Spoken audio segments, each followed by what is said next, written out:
Okay. It's not going at all? Yeah, this is what it looks like right now, currently. Oh, jeez. Okay, thank you.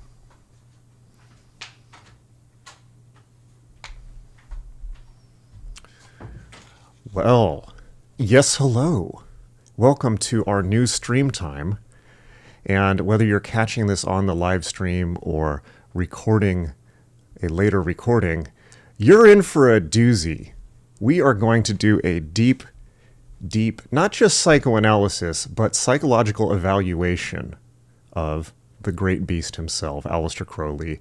Probably not just probably, but definitely the most brilliant person ever to approach the field of magic, but also a very complex individual, to say the very least, with a long shadow.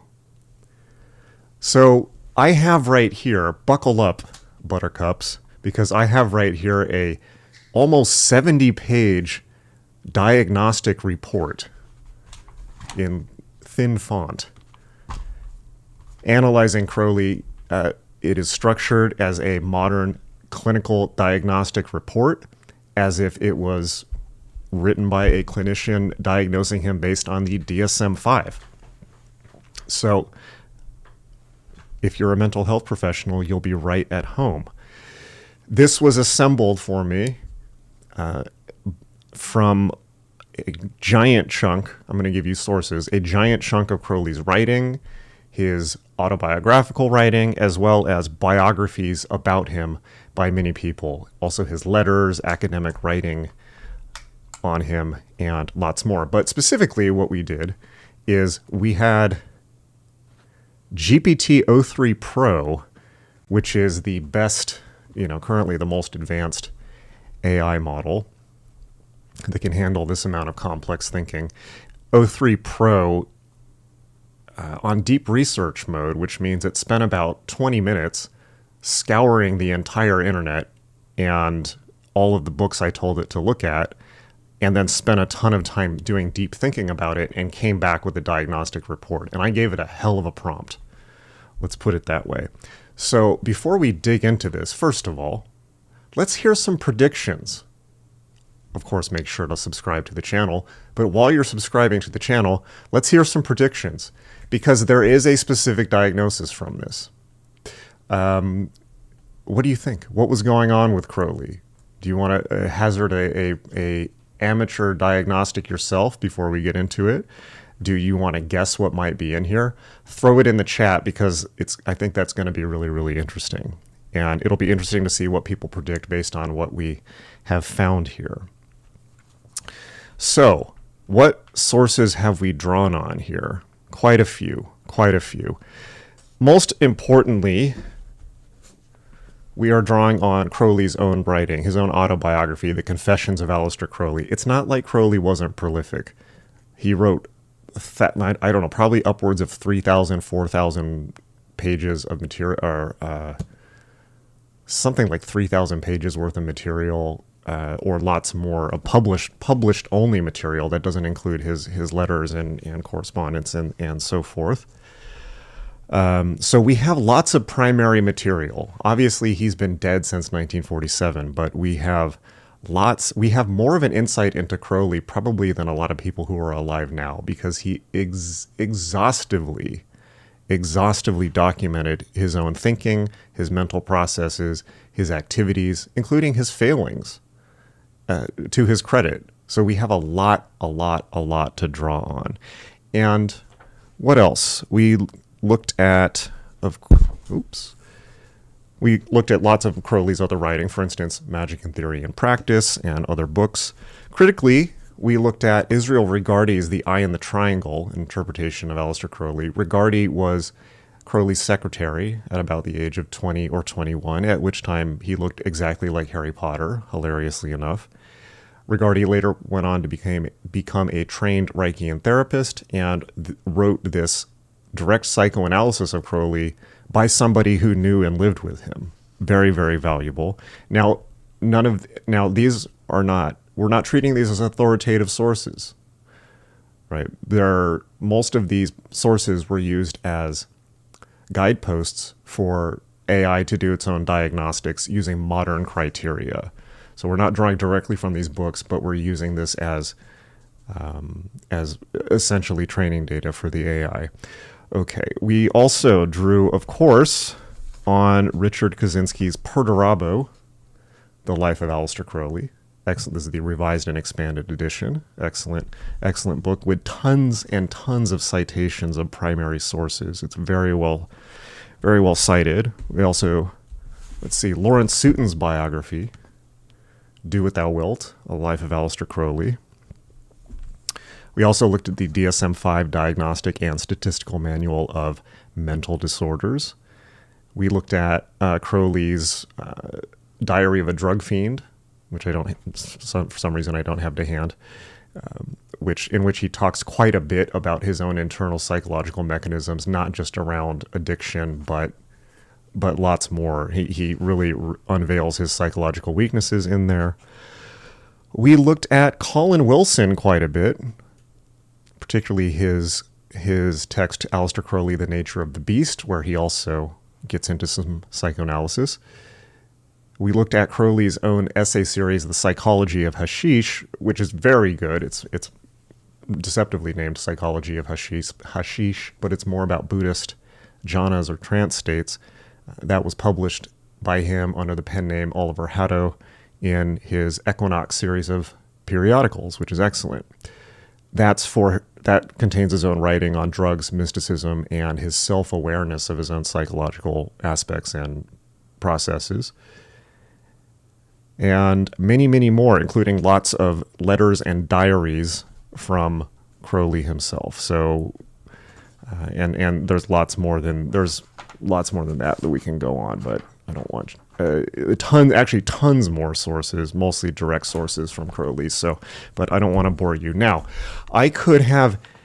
there is an actual diagnostic in here, so I could have easily just said, oh, it's giving you the 5-minute version.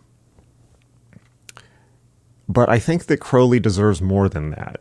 So this is going to be a long stream. I'm not going to read everything, but this is going to be detailed because I think somebody as complex as Crowley, and Crowley is an unbelievably complex human being who lived so many different lives all over the world and engaged in so many practices of psychological expansion, shall we say, that are probably outside of the purview of modern psychology, or certainly the psychology of his time.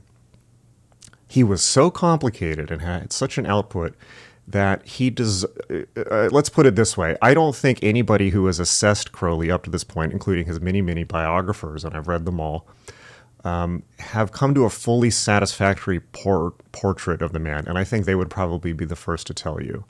I think the more they study Crowley, probably the more questions they had. But here's the thing. AI is at least as intelligent as Aleister Crowley, and it's quite hard to find people like that. Robert Anton Wilson believed that Crowley was one of the top 5 most intelligent people of the 20th century, but he's been outsmarted by O3 Pro. All right, so make sure to subscribe to the channel. As you're subscribing, throw in your theories about what we're going to find, and let's get straight into this. All right. Aleister Crowley, 1875 to 1947, led an extraordinarily unorthodox life as an occultist, writer, mountaineer, and self-proclaimed prophet. This report presents a comprehensive psychobiographical case study of Crowley, examining his mental health, personality structure, traumatic formative experiences, substance use, sexual behavior, and spiritual obsessions through a modern clinical lens. Drawing on Crowley's own writings, diaries, letters, autobiographical confessions, contemporaneous accounts from associates, and scholarly biographies, we synthesize a multidimensional psychological profile. We integrate DSM-V, ICD-11 diagnostic criteria with psychoanalytic and trauma-informed perspectives to evaluate putative diagnoses, ranging from narcissistic personality disorder and psychopathy to bipolar disorder, complex trauma, and possible neurodivergence. By the way, I gave this a hell of a prompt, and I asked it to look for a lot of stuff that it may not have come up with on its own. It was quite exhaustive. including neurodivergence, which I saw somebody already mentioned in the chat. We also incorporate Israel Regardie's unique semi-clinical observations of Crowley in The Eye in the Triangle, including Reichian analysis of character armor and libido dynamics as a heuristic framework.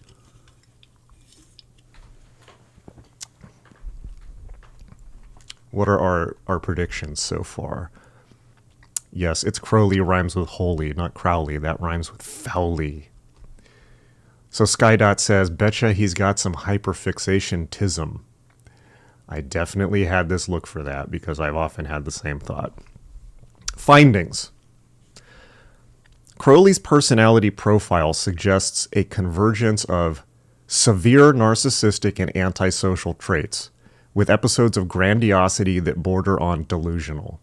Retrospective assessment indicates he met all 9 criteria, all 9, for narcissistic personality disorder, coupled with a near maximal score on the Hare psychopathy checklist, 38 out of 40. A, quote, astonishing level of psychopathic tendency marked by egocentricity, manipulativeness, lack of empathy, and chronic violation of social norms. These features were intertwined with apparent bipolar mood cycles in which periods of frenetic creative energy, mystical euphoria, and risky exploits alternated with episodes of depressive collapse, drug-induced psychosis, or spiritual despair. We identify early developmental trauma as a key driver. Crowley's fundamentalist upbringing and childhood losses, e.g. the death of his father at age 11 and a punitive religious milieu, likely resulted in complex trauma, CPTSD, manifesting as deep narcissistic injury, rebellious identity formation, i.e. the Beast 666 persona, and pronounced oppositional defiant behaviors. Additionally, documented incidents of childhood sexual trauma, including an attempted sexual assault by a tutor and pervasive sexual bullying at school, left indelible psychological scars, potentially contributing to later paraphilic and sadomasochistic tendencies through the repetition compulsion of unresolved abuse. Okay, so that's your 10,000-foot overview. Psychosexual and substance factors. Crowley's adult life was marked by extreme sexual libertinism and polysexual relationships that often served ritual or symbolic purposes, but also reflected pathological patterns. He cycled through, quote, scarlet women and male lovers with intense idealization, followed by acrimonious discard, suggesting features of borderline personality dynamics in his relationships. For instance, idealization, exploitation, and abrupt devaluation. His sexual practices grew increasingly sadomasochistic and taboo-breaking, e.g. blood rituals, erotic humiliation, bestiality attempts, coprophagic rites, etc., in what can be interpreted as an effort to achieve ego dissolution through abjection and to exert omnipotent control over others, a behavior pattern consistent with sexual sadism disorder, albeit cloaked in occult justification.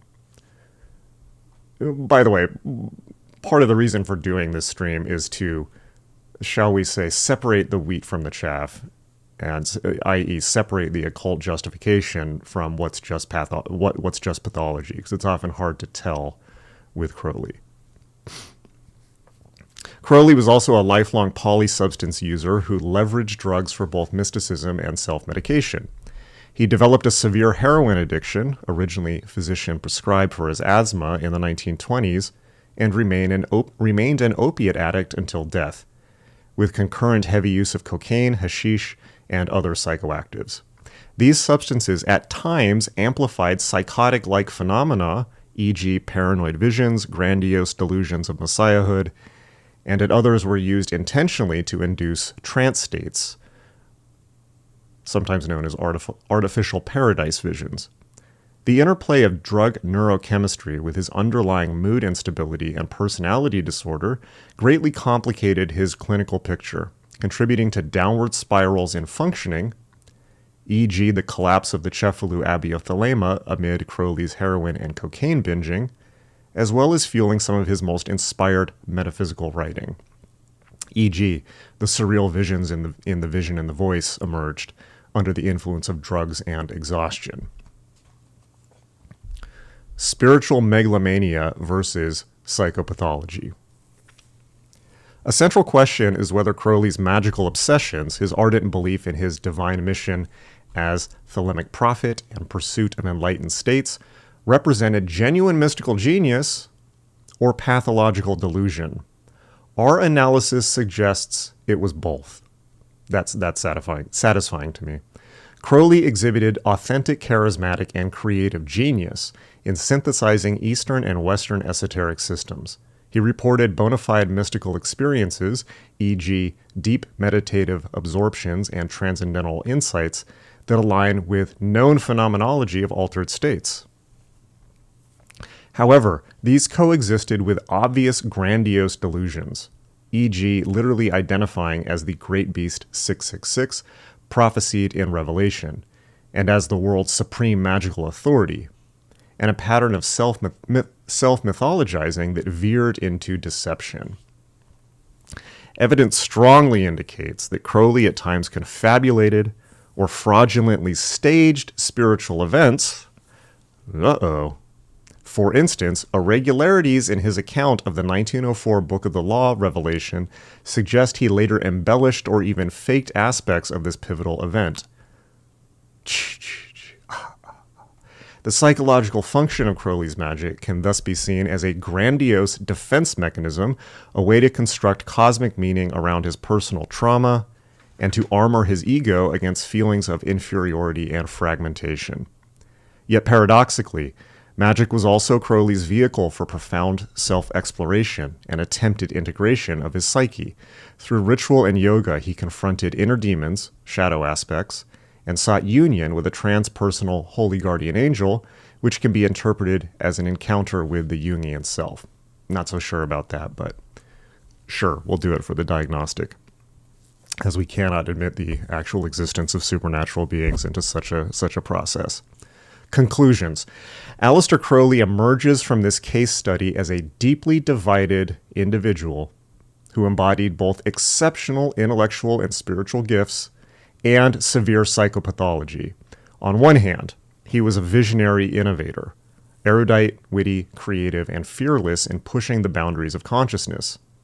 On the other, he was narcissistic, sadistic, impulsive, and often self-destructive, never fully escaping the demons of his upbringing. His life story illustrates how early trauma and innate disposition can give rise to a complex personality in which genius and madness interface. Clinically, Crowley might be diagnosed with narcissistic personality disorder with antisocial features, comorbid bipolar spectrum disorder, and polysubstance use disorder, along with complex PTSD. Psychoanalytically, he can be seen as, quote, an unresolved Oedipal victor, one who slew the father's god and usurped the role of prophet, yet remained forever in rebellion against a punitive internal mother imago. The tension between his logos, intellect/creative logos, and eros, instinctual desire, was never fully reconciled, resulting in oscillations between lofty insight and debased excess. Ultimately, Crowley's case challenges us to recognize the interplay of true mystical insight and neurotic grandiosity in charismatic figures. It underscores the importance of a balanced, trauma-informed approach when evaluating the, quote, strange yet human psychology behind cultural icons of the occult. All right. There's your overview. Now let's get into the dirty details. I think I need to turn this light up. Give me 1 second.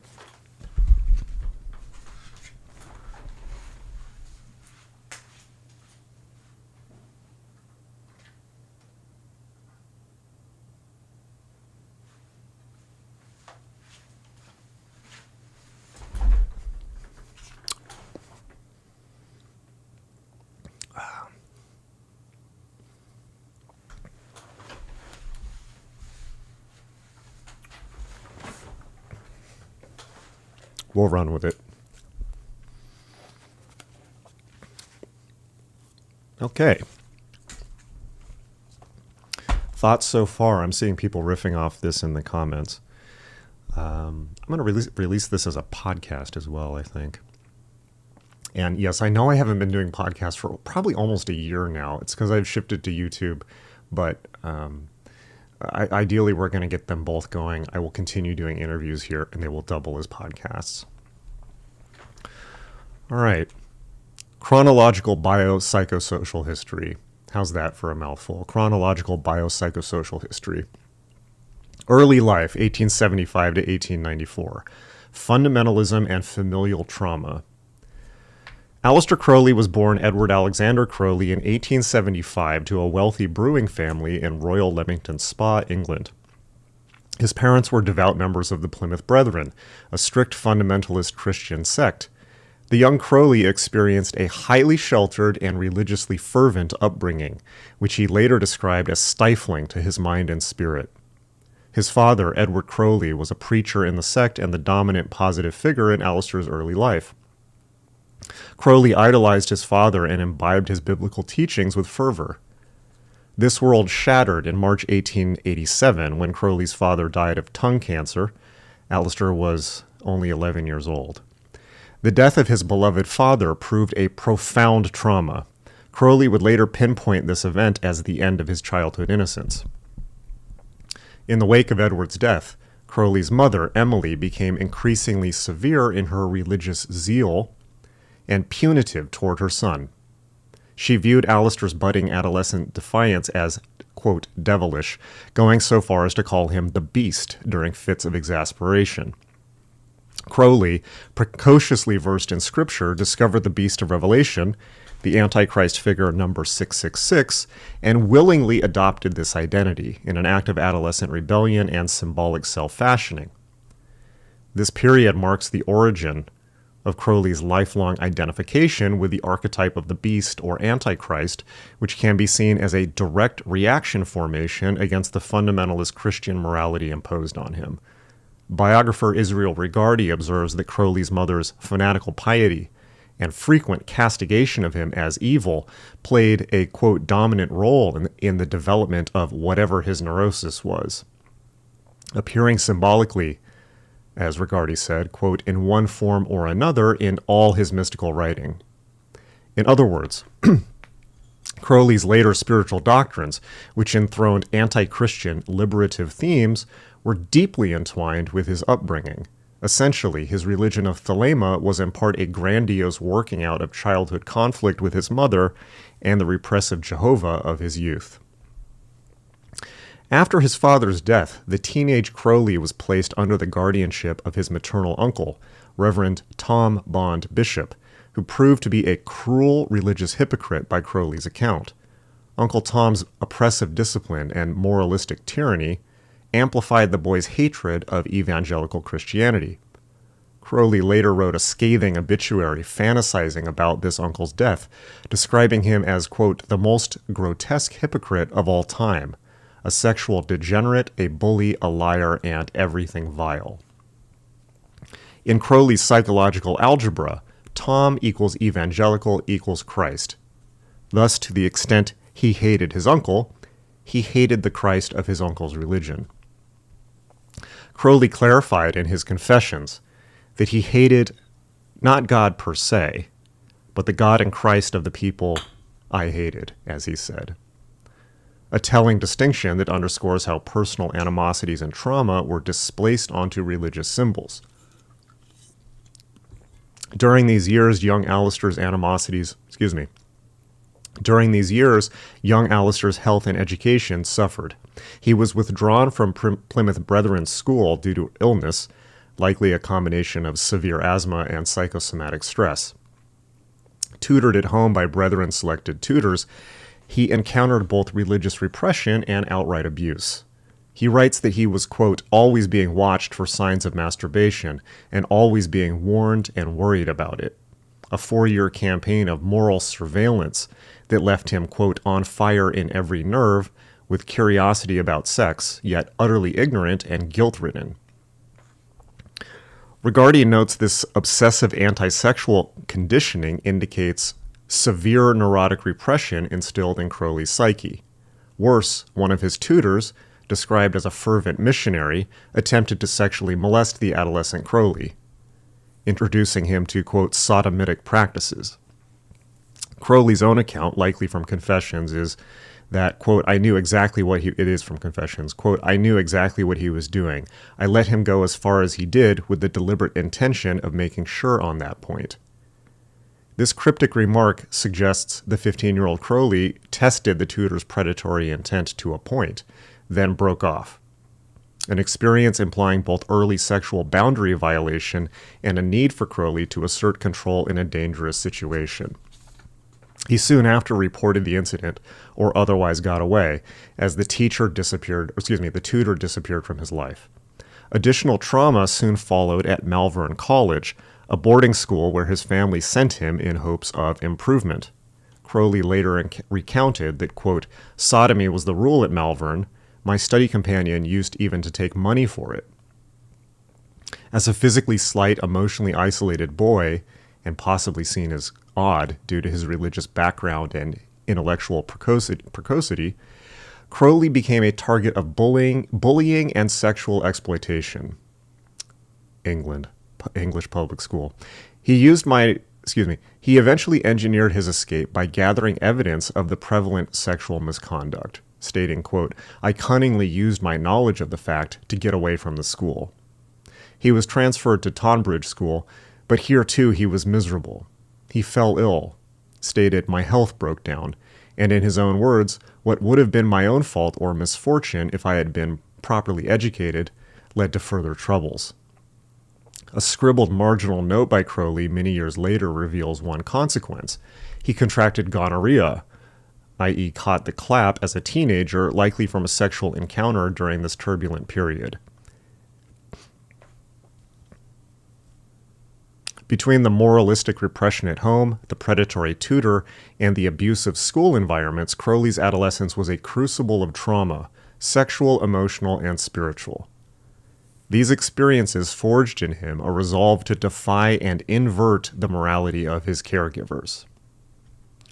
By the time he entered adulthood, Crowley had privately rejected Christianity with vitriolic intensity, stating, I was in revolt against the whole of society's ethical and religious standards, as he later admitted, fueled by what Regardie terms venom and brilliance directed especially at his mother's values. Indeed, Crowley's teenage poetry and fantasies already showed disturbing themes of sadism and anti-Christian blasphemy, suggesting that he coped with trauma through an inner world of unbridled imagination. For example, now, by the way, I don't think this is correct, but if anyone knows specifics on this, it states, for example, it talks about him torturing a cat, but I believe that was something made up by Colin Wilson. There's a probably apocryphal legend about Crowley that he tortured a cat to see if it actually had 9 lives. I don't think that actually happened. All right, young adulthood, 1895 to 1904. Cambridge, sexual liberation, and occult initiation. In 1895, at age 20, Crowley entered Trinity College, Cambridge, and was freed from the shackles of his family's oversight. He therefore experienced a belated adolescence of indulgence and exploration. At Cambridge, Crowley pursued literature and chemistry normally, but his true interests lay outside the curriculum. He availed himself of the bohemian campus life. He took up the game of chess with near-professional dedication, penned poetry, some of it erotic and decadent in style, and, importantly, embraced his repressed sexuality. Crowley later reflected that at Cambridge he, quote, made up for lost time in the matter of education in life, and took full advantage of the freedom, disseminating with vigor the knowledge of his escapades as part of his rebellion. He frequented prostitutes and began voraciously exploring sex with both women and men, flouting Victorian norms. By his own account, he contracted venereal disease more than once in this period, a consequence of his vigorous carnal pursuits. The embrace of the forbidden was not merely hedonistic, but also ideological. Crowley saw himself as overthrowing the puritanical inhibitions his mother and tutors had foisted on him. Psychoanalytically, one can view this phase as Crowley's de-repression, the young id, long held in check, now exploding forth. He cultivated a bohemian image and even experimented with personas. Notably, he formed, and this is actually very critical to Crowley's psychology, notably, he formed an intense romantic friendship with a fellow student, Herbert Paulet, a transvestite actor. It's quite possible that Paulet was the only person that Crowley actually truly loved. That's my assessment. Paulet was likely Crowley's first male lover and an intellectual equal. Crowley adored him, but ultimately ended the relationship to pursue the great work, a decision suggesting that even at this early stage, his drive for spiritual and magical fulfillment was stronger than personal attachment, an early sign of the primacy of his true will over interpersonal love. In 1897, a pivotal event occurred. Crowley had a mystical experience, later described in his essay Ascension Day, that convinced him of his life's purpose in the occult. Soon after, he left Cambridge without a degree. Academics had always taken a back seat, and fully plunged into the study of esotericism, alchemy, and ceremonial magic. In 1898, he was introduced to the Hermetic Order of the Golden Dawn, England's preeminent occult society, and underwent initiation. The Golden Dawn provided Crowley with a structured system of ritual magic and a community of fellow seekers, but it also became the stage for the next major psychosocial conflict of his life. Crowley, with his outsized ego and disdain for authority, quickly came into intrapersonal conflict with the order's hierarchy. Senior members, including the poet W.B. Yeats and founder S.L. MacGregor Mathers, found Crowley abrasive, vulgar. He openly discussed sexual magic, considered scandalous to Victorian sensibilities, and dangerously power-hungry. Within a year, a schism erupted. Crowley sided with Mathers in a power struggle and attempted to seize the order's London temple in the infamous Battle of Blythe Road in 1900. This melodramatic coup, involving Crowley showing up in a Highland dress and a mask, brandishing a dagger, failed, and he was expelled from the Golden Dawn. The incident highlights Crowley's lifelong pattern of authority conflicts. He was unable to subordinate himself within any established structure, gravitating instead to a role of heretical challenger. Rigardi notes that pride and egotism were, quote, intrinsic parts of his character structure from the start, and in Crowley's clash with Mathers, he unconsciously took the older mage as a model, learning both grandiosity and rebellion from him. During this period, Crowley also traveled extensively, a pattern that would recur whenever he faced personal setbacks. That's interesting. I had not made that connection. In 1900 to 1903, he journeyed to Mexico, India, Ceylon, and Paris, climbing mountains. He made an infamous attempt on K2 in the Himalayas in 1902, and studying Eastern religions and yoga. These adventures reflect not only a thirst for knowledge, but also an escapist streak. When the Golden Dawn environment became hostile, Crowley literally escaped to the ends of the earth.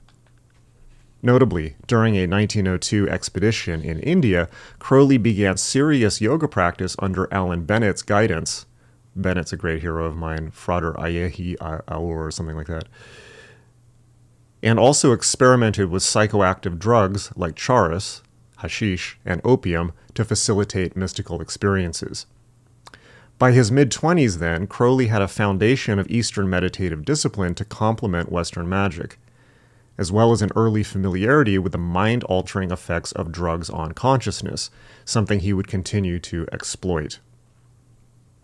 In August 1903, Crowley made a surprising move.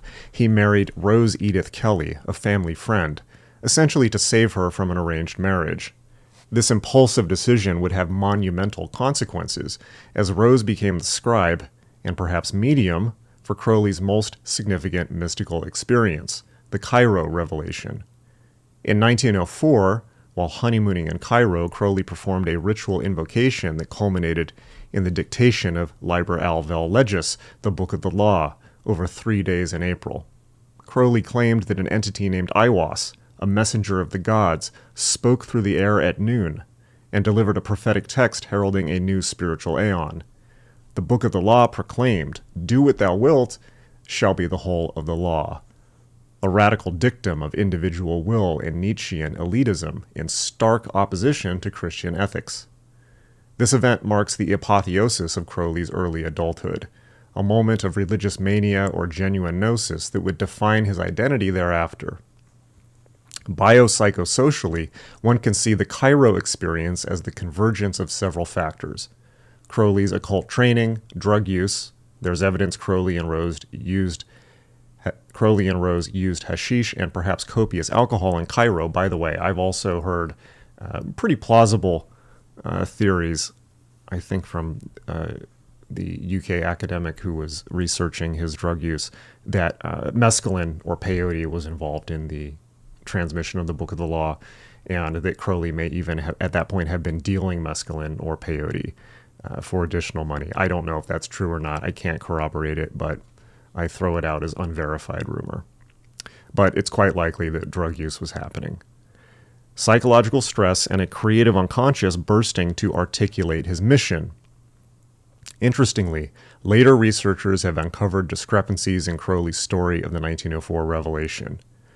Missing diary entries, backdated prophecies, possible retroactive fitting of facts, which suggest Crowley might have embellished or even fabricated aspects of this foundational myth.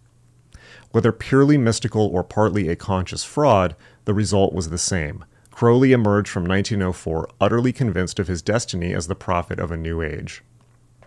This conviction would fuel his narcissism to new heights, and also set the stage for profound interpersonal and societal conflict, as he began to preach a law of Thelema utterly incomprehensible and offensive to Edwardian norms. Still offensive to modern norms. Middle years, 1905 to 1914. Thelemic prophet and world traveler. The decade following the Book of the Law saw Crowley striving to implement his newfound prophetic identity, with mixed success and increasing psychological strain. Outwardly, he was prodigiously productive. He wrote numerous occult essays, materials, and poetry. He created a new magical order, the AA, or Argentum Astrum, that's one name for it, in 1907 to propagate his teachings. And he conducted elaborate magical retreats and visions, such as the 1909 trek across the Algerian desert, where he and his disciple Victor Neuburg invoked chthonic entities in the vision and the voice working. Well, it wasn't exactly chthonic entities, it was the Enochian Aethers. And for my money, and I've said this many times, the vision and the voice is one of the most profound pieces of spiritual literature in world history. I wrote a whole book practically analyzing it right here. John Dee and the Empire of Angels. The whole third part of this book is analyzing the vision and the voice. It is profound. Okay. During this period, Crowley also suffered personal tragedies. His first child with Rose, a daughter named Lilith, died in 1906 of typhoid in Rangoon, which devastated Crowley. He saw it as a magical attack due to his spiritual work. Rose herself descended into alcoholism and mental instability. By the way, the reason that Lilith died was, and this is just tragic, and this is probably when Crowley really shows his humanity, is because Rose was an alcoholic, she had forgotten to sterilize the nipple of the baby bottle for the child when they were in Rangoon. And this act of parental negligence due to alcoholism and God knows what else killed the child, and Crowley blamed her for it. It ended their relationship. Rose herself descended into alcoholism and mental instability, leading Crowley to divorce her in 1909. Rather than introspect on his role in these misfortunes, Crowley seemed to double down on his grand destiny, interpreting hardship as a test, or as the fallout of imperfect followers. This is indicative of a narcissistic defense mechanism. He externalized blame to hostile forces or the victim's failings rather than temper his own behavior. By 1912, Crowley's notoriety had grown. He joined and soon dominated the British section of Ordo Templi Orientis, OTO, a German occult fraternity, after boldly claiming to have discovered their innermost secret of sex magic on his own.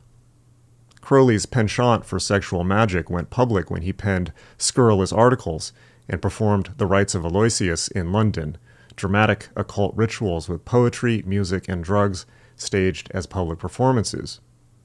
The press began to latch on to him as the, quote, wickedest man in the world, especially after some of his poetry, e.g. the White Stains collection, which is a doozy, and his openly bisexual lifestyle scandalized society. It is during these years that Crowley's behavioral extremes became more pronounced. He oscillated between periods of intense discipline and creativity, writing authoritative works like Book 4 on magic, achieving high Himalayan climbs, maintaining rigorous yogic schedules, and bouts of self-indulgent excess, opium binges, compulsive sexual encounters, reckless spending. I'm going to add my own footnote here, which is there is writing from this time period where Crowley talks about experimenting with sexual magic. I believe it's Energized Enthusiasm, where he claims that after one ritual he was up for 3 days with nonstop energy writing. That to me sounds like a manic episode, especially in this light. Observers like Rigardi later wondered if Crowley was, and here we go, right? Observers like Rigardi later wondered if Crowley was manic depressive, given these oscillations of mood and energy. Crowley himself was often unaware of any pathology. He framed his highs as divine inspiration and his lows as either magical ordeals or simply annoyances from worldly restrictions. A signal event highlighting his grandiosity came in 1913. Crowley, now styling himself Tomega Therion, the great beast, attempted to, quote, declare war on societal conventions through his actions. For instance, he performed a ritual in Paris involving the sacramental consumption of sexual fluids and wrote Liber Agape detailing radical Eucharistic uses of bodily excreta in magic. Now, this is part of the OTO system that he inherited. Acts which he justified as holy sacraments, but which to any outside observer evidenced escalating paraphilic obsession and possible psychosis, in the sense of reality testing severely impaired by his metaphysical rationalizations. His writings from this era show a man who increasingly could not distinguish the metaphorical from the literal, e.g., when he wrote, quote, I want blasphemy, murder, grape, it's YouTube, revolution, anything, bad or good, but strong. It is a poetic outburst, but Crowley also enacted shocking blasphemies, like sacrilegious rituals in churches or claiming to sacrifice hundreds of children symbolically. Now, I can hear everyone. Crowley mentioned, this is the most infamous Crowley comment, where he says in Book 4 that he sacrifices thousands or hundreds of children a year, which has set off people ever since. He's talking about he's talking about masturbation. He's talking about the use of sexual fluids for magic. And this report factors that in and says, and considers, and this report realizes that he was trolling with this, but also looks at some of the deeper aspects of that comment. So and I saw this in the comments. Somebody said it's going to take it out of context. It's not taking it out of context.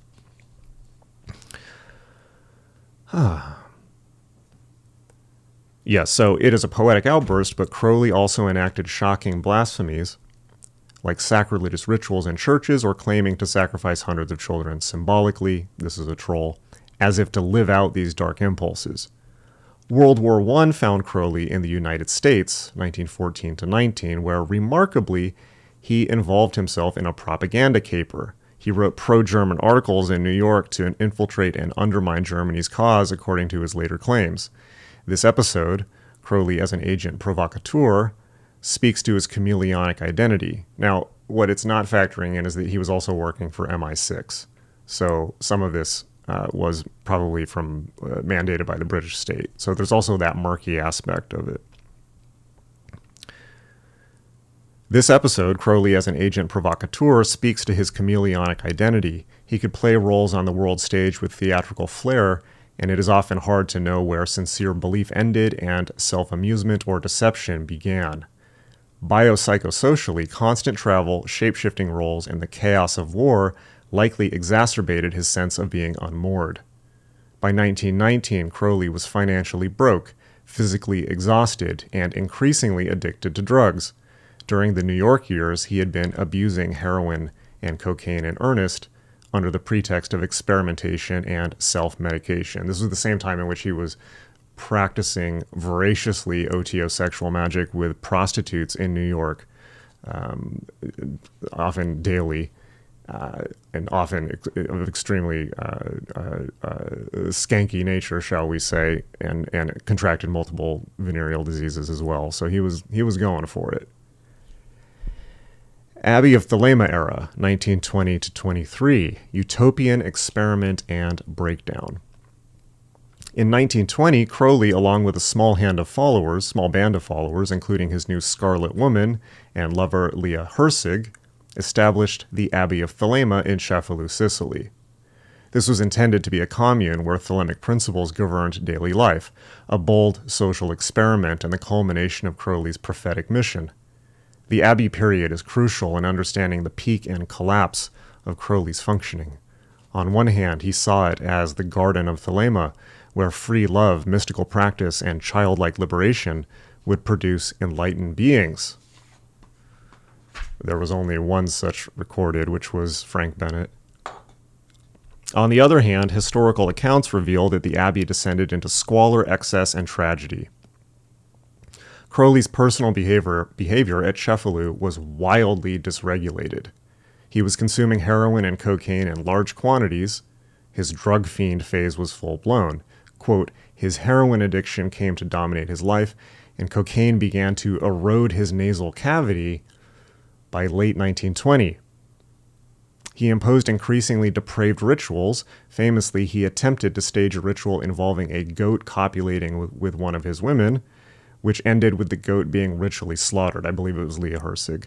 An incident reflecting extreme sadistic magical theater, and the communal hygiene and finances collapsed.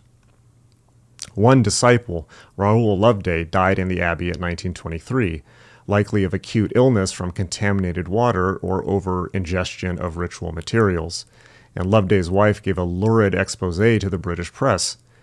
The Italian authorities expelled Crowley that year as, quote, an undesirable alien, effectively ending the Abbey experiment. Psychologically, the Abbey's failure was a turning point. It demonstrated that Crowley's grandiose vision of a magical utopia foundered on his own lack of leadership and self-regulation. And at this point, I'm becoming thirsty, so I am requesting to my lovely moderator, Temple Gold, who's listening to this, for requesting water so I don't have to get off camera. One biographer noted that Crowley's overindulgence in heroin and cocaine had an adverse effect on the Abbey's discipline. Yeah.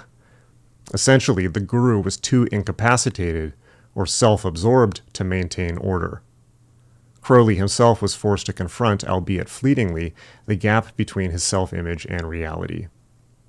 In 1922, he wrote in his diary about trying to quit heroin, an unsuccessful attempt to kick his heroin addiction, and even composed a novel, Diary of a Drug Fiend, in a semi-autobiographical attempt to propagandize that willpower could conquer addiction.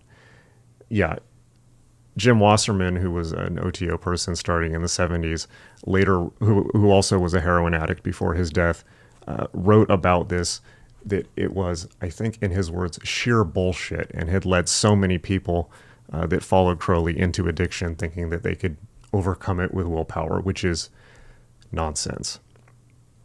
It ain't so. But in truth, Crowley was by then deeply enslaved to drugs. His diaries from the early 1920s record daily injections and desperate rationalizations for continued use. It is telling that around this time Crowley's writings show moments of self-loathing and insight. He laments hankering after heroin and cocaine above all else, an atypical crack in his narcissistic armor, where he acknowledges a defeat. Quote, it is for these and these only that I hanker, he writes of the drugs. Nonetheless, any such insight was short-lived. By 1923, Crowley was nearly penniless, his commune dissolved, his reputation in Europe irredeemably blackened by press reports of, quote, satanic orgies, and even his health was deteriorating. He suffered wild mood swings, fatigue, and the effects of chronic drug use. This, quote, exile and addiction phase, 1923 to 29, saw Crowley wandering through France, Tunisia, and Germany, trying to recoup his fortunes and resurrect a following. Mirroring earlier patterns, whenever confronted by failure, he would recast the narrative. Thank you so much. Would it be possible, maybe for tea too? Yep.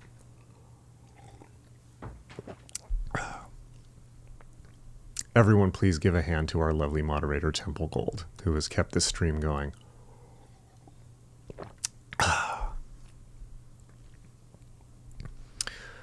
Mirroring earlier patterns, whenever confronted by failure, he would recast the narrative. After the Abbey's end, he framed it not as a personal failure, but as society's failure to appreciate his genius, or his disciples' weakness to live up to Thelema. Late years, 1930 to 47, decline, reflection, and death. In the 1930s, Aleister Crowley entered what could be termed a late-phase narcissistic mortification and adaptation. Now in his 50s and early 60s, he was past his physical prime and suffering chronic illnesses, emphysema from asthma and decades of inhaling ether and cocaine, arthritis, and the general toll of drug addiction. Yet his intellectual output continued. He settled for a time in Berlin, 1930 to 32, and then back in London.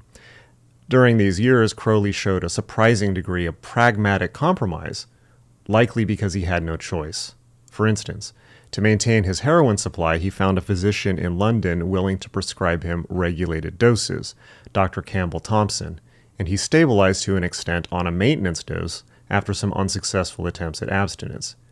He also cultivated a small circle of new admirers, notably young Israel Regardie, who came to work as his secretary in 1928, observing Crowley up close and later offering rare first-hand insight into Crowley's psyche in this period. Regardie saw both the best and the worst. Crowley could be charming, brilliant, and kind in private moments, but was also mercurial, testy, and delusional in his grandiosity. In 1934, Crowley faced humbling bankruptcy proceedings in court, where, under oath, he had to admit his financial ruin, and a famous libel lawsuit against a publisher who had called him a black magician, a case he lost, further damaging his image. These public defeats marked the shattering of any remaining social credibility. Crowley became a caricature in tabloids, essentially a has-been. Privately, however, he remained committed to synthesizing a coherent legacy. He wrote his magnum opus on tarot, the Book of Thoth, in 1944, and continued revising and dictating instructional letters later compiled as Magic Without Tears. There is an air of resignation and poignancy in some of Crowley's late correspondence. He knew he would not live to see Thelema widely embraced, and he fretted over who would carry the torch. He anointed Grady McMurtry and others in the Ordo Templi Orientis to continue the work, effectively trying to secure an immortal role for himself in occult tradition. Well, he was successful.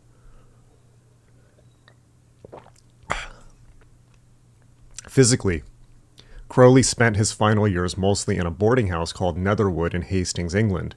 He was by then frail, his once stocky frame thinned by bronchitis and a war-torn, rationed diet. Eyewitnesses from this time describe him as at times gentle and grandfatherly, at other times irascible, still prone to cutting wit and imperious demands, despite his impotence. He continued invoking the image of Ipsissimus, a supremely enlightened being, regarding himself, yet also confessed to Regardie that he felt perplexed and spiritually exhausted. Biographer Colin Wilson notes that on his deathbed in 1947, Crowley refused to renounce his messianic self-concept, as abandoning it would have been a form of psychological suicide for him. Indeed, to the very end, Crowley clung to the mark of the beast he had forged in youth, even if behind that mask lay a lonely, disillusioned man. He died on December 1st, 1947, at age 72, of chronic respiratory illness compounded by his addictions.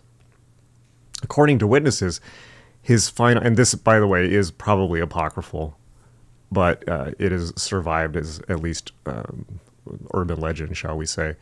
According to witnesses, his final words were a characteristic Crowley mixture of defiance and despair. "I am perplexed. Satan, get out." that's apocryphal.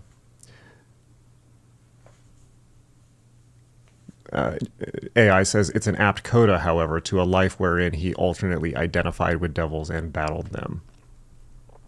Throughout this chronological narrative, one can trace key biopsychosocial themes: early trauma and loss, breeding rebellious grandiosity, sexual and substance experimentation as both a self-expression and self-medication, brilliant achievements undercut by self-sabotage, and a gradual descent from an idealized prophetic hero in his own mind to a vilified, isolated figure. Each life stage compounded layers of psychological complexity, ultimately producing a subject who remains as enigmatic as he is instructive to students of psychology and spirituality, which of course is one of the many reasons why he has such a profound and enduring fascination for people. He's just a kind of an endless puzzle. Mental status examination.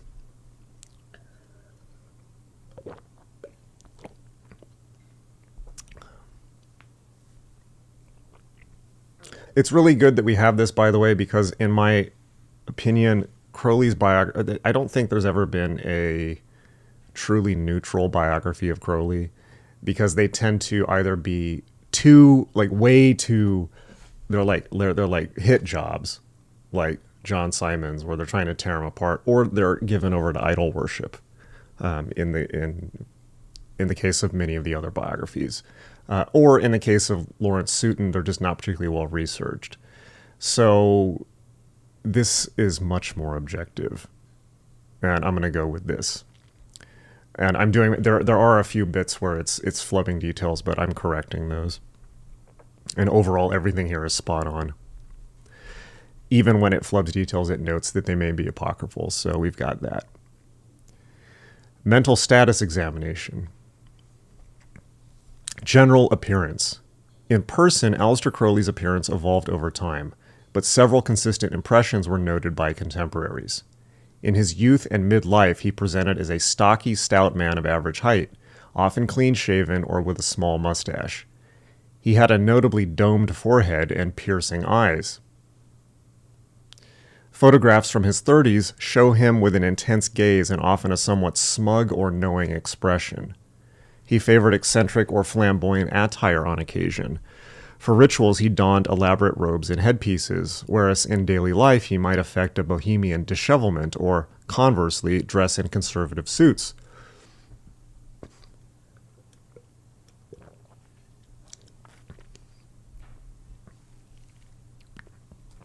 By later years, Crowley was balding and appeared much... What do you have against balding people? By later years, Crowley was balding and appeared much older than his age, with deep lines on his face, likely exacerbated by drug use and illness. Observers at Netherwood in the 1940s describe him as pale, weakened, and sometimes trembling, possibly from withdrawal or asthma, but still carrying an air of dignity and self-possession. He would often sit in a strategic pose. For instance, during visits he might position himself in a high-backed chair, chin lifted slightly as if holding court despite the shabby surroundings. Hygiene in early life was adequate, but at the Abbey of Thelema and during travel he could be quite neglectful of cleanliness. The Cefalù diaries mention filthy conditions. Of course, Crowley also had a metaphysical explanation for that, but it is what it is. By the 1940s, he needed assistance with some personal care due to health. Behavior and psychomotor activity.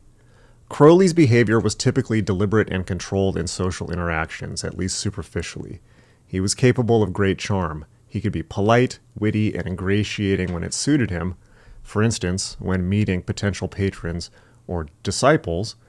However, he also exhibited episodes of impulsivity and explosive anger. Numerous accounts attest that if Crowley was challenged or insulted, his demeanor could shift rapidly to cold hostility or theatrical rage. He would raise his voice, pound a table, or issue lofty condemnations, sometimes in arcane or sarcastic language, when angered. On the whole, his psychomotor activity did not display gross abnormalities like tics or catatonia, but observers did note some idiosyncrasies. When excited or talking at length, he had a tendency to make sweeping hand gestures and adopt unusual postures, likely a carryover from his theatrical ritual style. When under the influence of drugs, his behavior could be erratic. E.g., on cocaine binges, he was reported to pace restlessly and have uncharacteristic nervous mannerisms, touching his nose frequently due to irritation of the mucosa and fidgeting. During heroin withdrawal episodes, others observed him as sweaty, shaky, and irritable. The otherwise verbose magician reduced to single-word groans or sharp curses. In summation, Crowley could present as calm and authoritative when in control of a situation, but his self-regulation was fragile.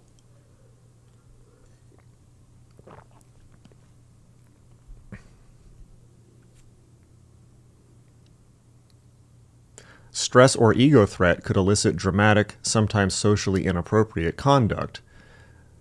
For instance, storming out of a room, spitting out an insult, etc. Notably, Rigardi commented that Crowley's body seemed to carry chronic tension. He described Crowley as someone who, quote, would have surely benefit by Reich's techniques, noting that Crowley carried muscular armoring that could be observed in his stiff posture and occasional tremors. In other words, beneath his often languid or commanding pose, Crowley was in a state of somatic tension, consistent with a lifelong effort to hold in emotional turmoil. Attitude toward the examiner. While we do not have a literal mental status exam by a clinician in Crowley's time, I don't think that's true, actually.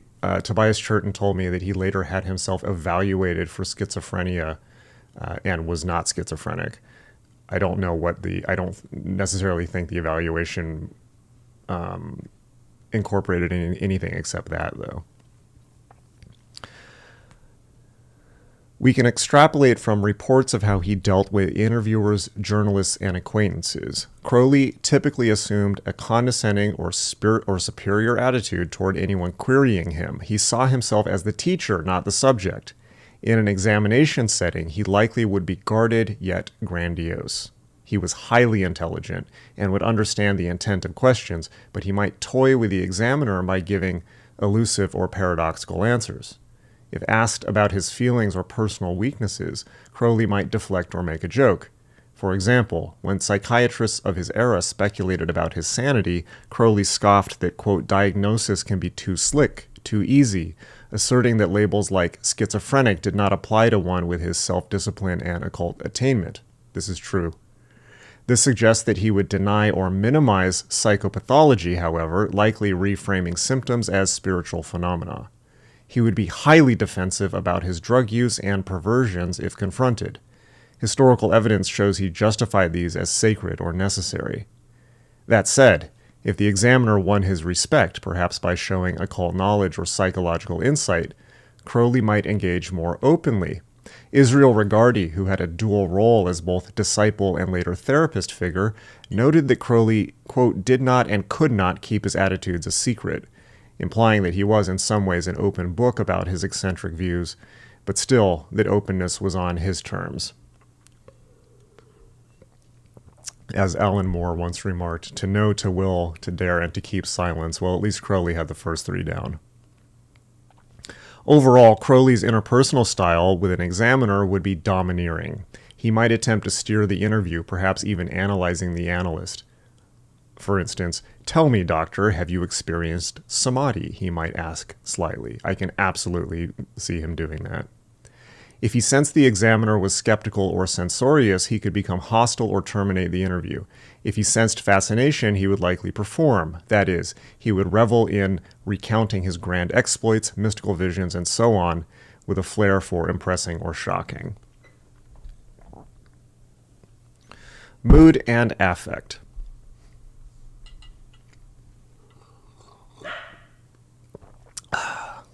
If you see the Buddha on the side of the road, drink his brains out of his skull, like a good agori. Mood and affect. Crowley's baseline mood was dominated by what can be described as dysphoric grandiosity. He generally exhibited an elevated self-satisfaction and confidence.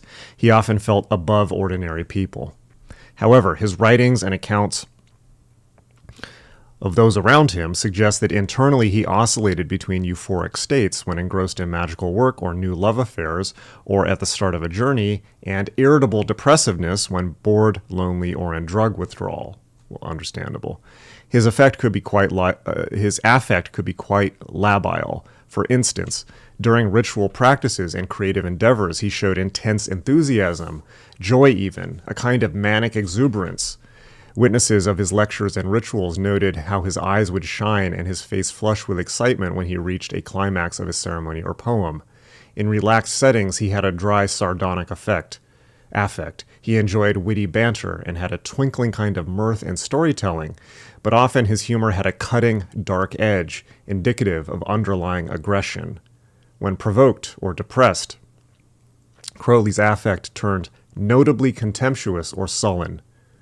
Rigardi recalls instances where Crowley, when confronted with a disappointment, like a follower's failure or a manuscript rejection, would become morose and seethe with contempt for the, quote, imbeciles who failed him. Crowley's capacity for empathy was very limited. Thus, his affective range did not often include genuine warmth or compassion. Importantly, evidence of mood swings is abundant. Friends like Gerald York noted that Crowley might be elated and prophetic one day, then sunk in gloom the next, especially during drug cycles. On cocaine, a stimulant, he might be effusive, rapid in speech, almost giddy, albeit with megalomaniacal content.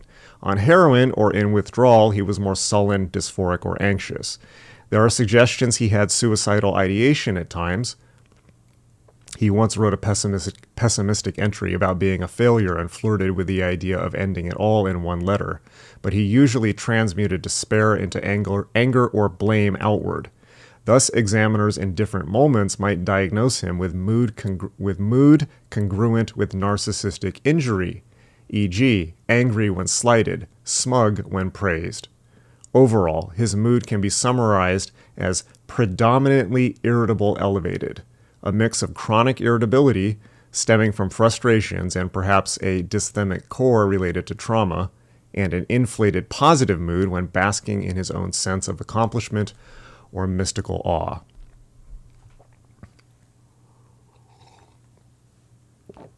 Speech. Crowley was an extremely articulate and erudite individual.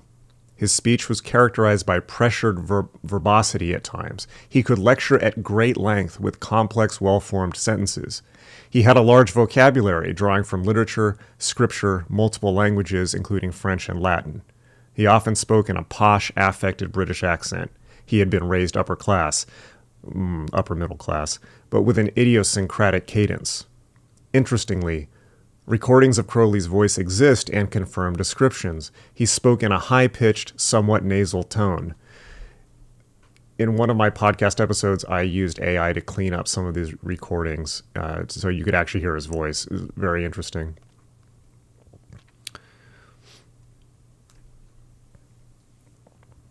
This voice could quickly shift from gentle to a drill-like sharpness when emphasizing a point. His rate of speech varied with mood. During enthusiastic or manic phases, his speech was pressured and rapid, full of tangents and elaborate metaphors. Some listeners found him hard to interrupt. In depressive moments, or we call people like this punishers, it's like the type of person that corners you at a party to tell you about their obsession with trains for an hour.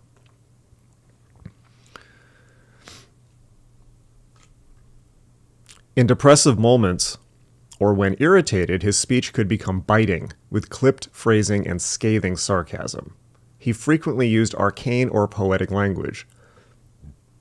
An examiner might note that his speech content was often grandiloquent. For example, rather than say, quote, "I achieved a deep insight," Crowley might proclaim, "I attained the summit of spiritual Everest, a star-saturated samadhi beyond mortal ken."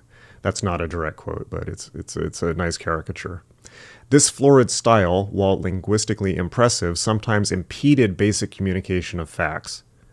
He also, as everyone who has read Crowley since has remarked, he also indulged in puns and wordplay, which he was a fucking master of, a reflection of both his intellect and a certain mischievous defensiveness. using humor to deflect. There was no evidence of aphasia or incoherence in his speech pattern except possibly during intoxicated episodes. However, examiners would note circumstantiality. Crowley often digressed into stories or lectures, eventually circling back to the question after a long detour through anecdote and philosophy. At worst, his speech could become tangential or loosely associated when he delved into occult jargon. For instance, ask him about a simple event, and he might weave in Kabbalistic numerology or analogies from Greek myth that leave the question only partially answered. In clinical terms, though, he did not exhibit derailment or word salad. His associations, while esoteric, had an internal logic, usually tied to his thelemic schema. If severely stressed or during magical ceremonies, he might chant or speak in what he claimed was a mystical language, Enochian, etc., which could seem like glossolalia to an observer, but was intentional on his part. Yeah, none of those, whether we're talking about Enochian or the barbarous words in The Bornless One or anything like that, none of it was glossolalia. It was all studied. Thought process. Crowley's thought process was generally goal-directed but extremely elaborate. He was capable of linear thinking. For example, when planning a mountain climb or writing instructional texts, his thought process was systematic and organized. However, much of the time, his thinking followed a more associative and symbolic pathway. In conversation, he would often jump between ideas connected by analogy or hidden correspondences, a habit from occult training where everything is seen as interconnected by symbolic links. This could appear as flight of ideas to some, especially if he was in an excited state.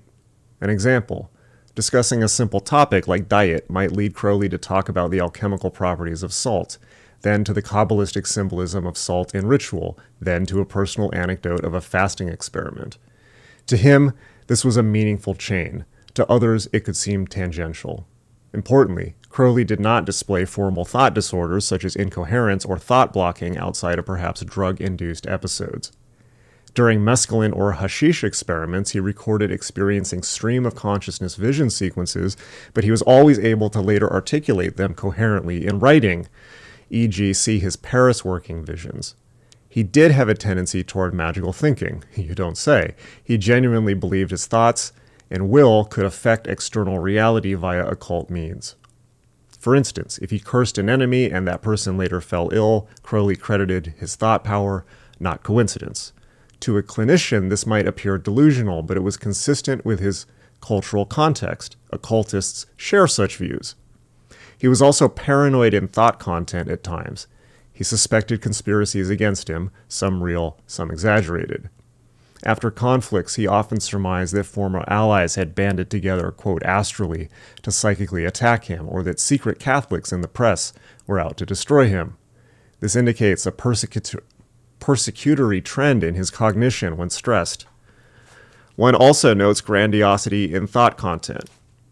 Crowley sincerely believed he was the smartest man alive on occult matters. He was. And that his writings would be studied for centuries. They will be.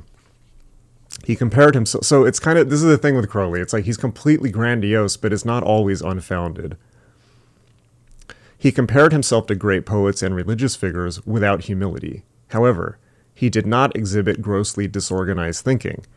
If asked to perform a calculation or logical task, Crowley could do so. He was mathematically competent and an adept chess player, evidencing intact logic and planning. The insight into his own thought process was limited. He considered, ironically enough, his leaps of intuition as evidence of genius or spiritual guidance, not recognizing them as cognitive bias or potential error. Oh, that's the number one mistake that I counsel all students not to make. Watch your cognitive biases. Thought content. Here we go. This gets dark. This whole report keeps getting darker. The content of Crowley's thoughts was dominated by a few central themes: grandiose religious ideology, sexual and power fantasies, and persecutory notions. He continuously harbored the belief that he was the chosen prophet of a new age, the Aeon of Horus. Thus, much of his thought content revolved around interpreting events as signs of this Aeon or his role in it.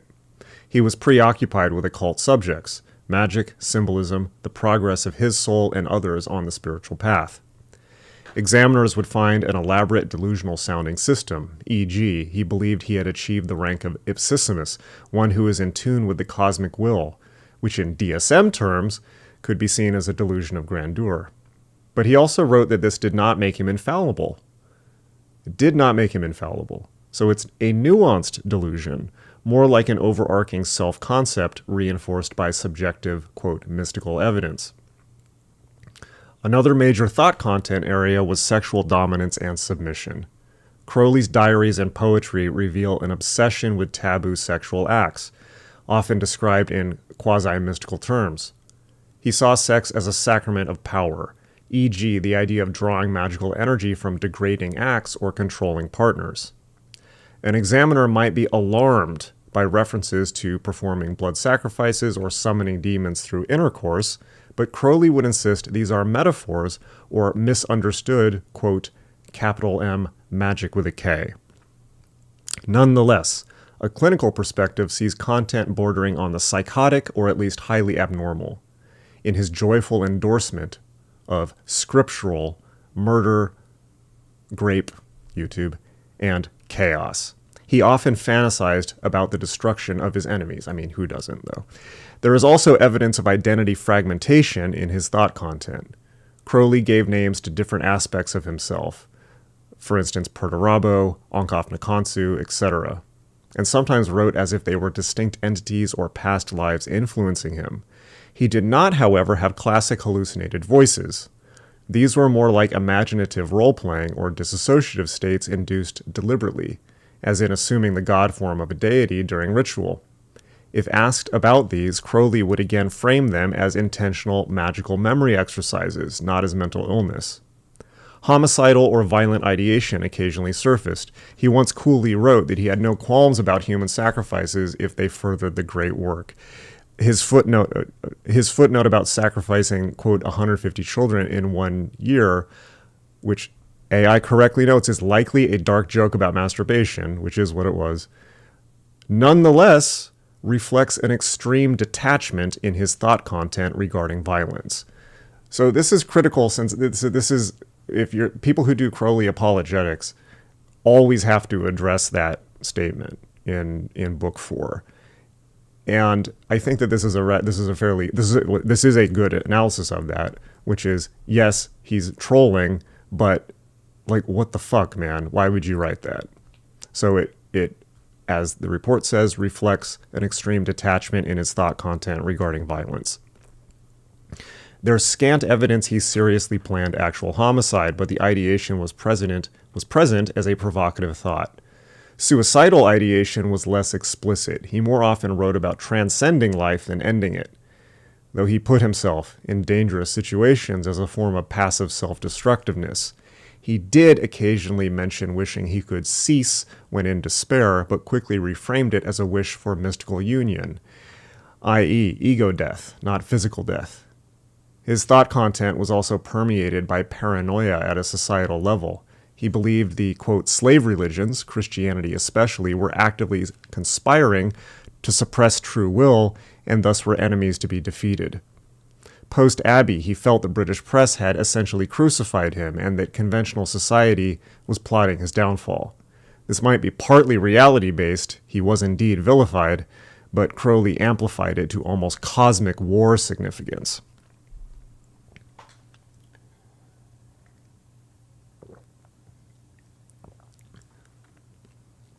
Perception.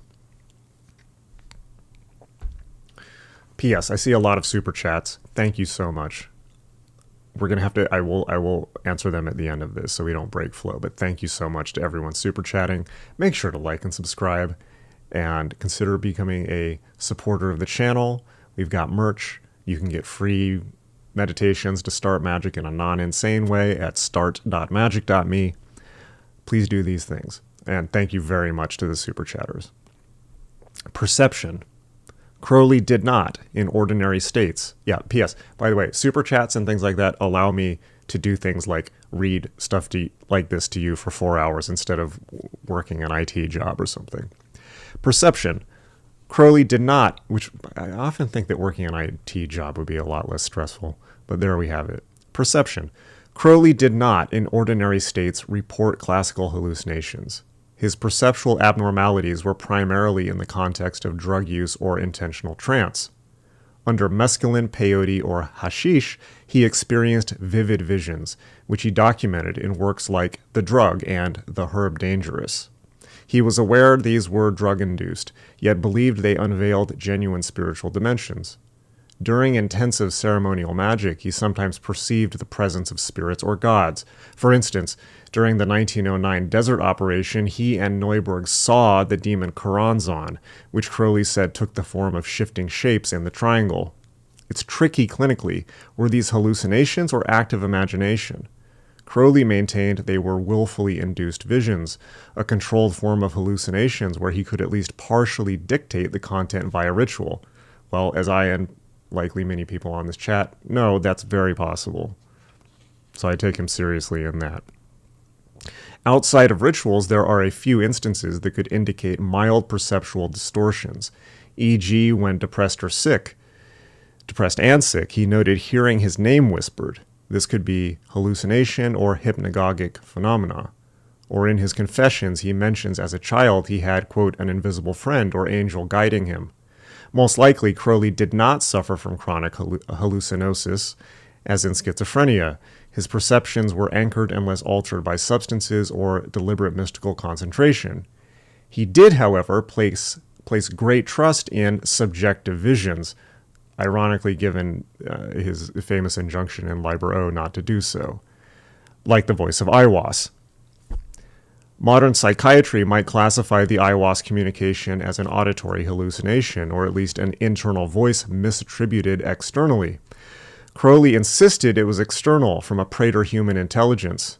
Given it occurred in a semi-trance state with only Crowley hearing it, Rose heard nothing except repeating what he told her, one can say Crowley had at least one major hallucinatory episode, the 1904 dictation, that shaped his life. Another perceptual aspect, he was highly susceptible to synesthetic experiences. In deep meditations, he described seeing sounds or hearing colors, which is not uncommon in altered states.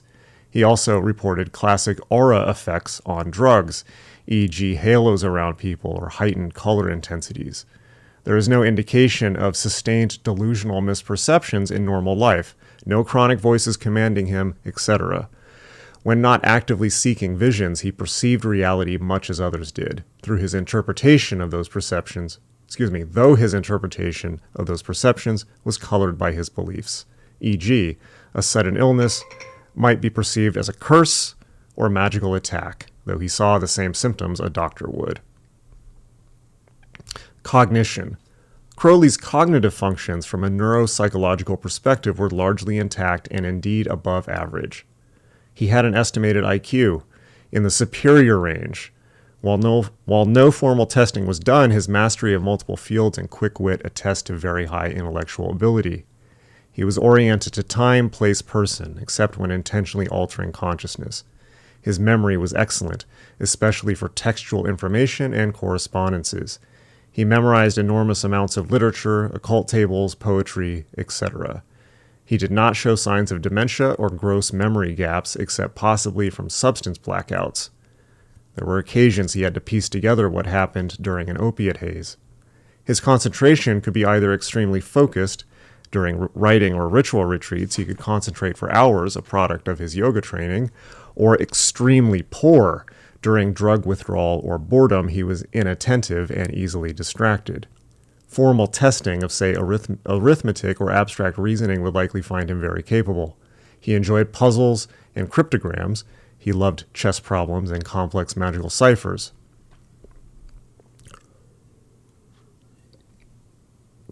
If asked to interpret proverbs, he would probably overinterpret them, giving both the literal and a deep metaphorical meaning.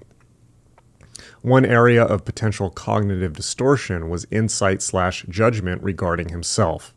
As discussed, his ability to evaluate his own behavior objectively was impaired by ego. You don't say. But if given a hypothetical scenario about someone else, his judgment could be sound. He had enough experience in life to know practical cause and effect. He just often believed himself to be an exception to rules. There's an interesting cognitive note. In later life, Crowley showed some executive dysfunction related to continued drug use. He had trouble completing large projects. His Confessions autohagiography remained unfinished. It looks pretty finished to me. And he procrastinated. Well, it only goes up to, that's, okay, so he wrote this, which is huge, but it only goes up to a certain point of his life and no further. So that is correct. And he procrastinated severely, indicating maybe some decline in planning ability. But he remained sharp in conversation up until his final illness.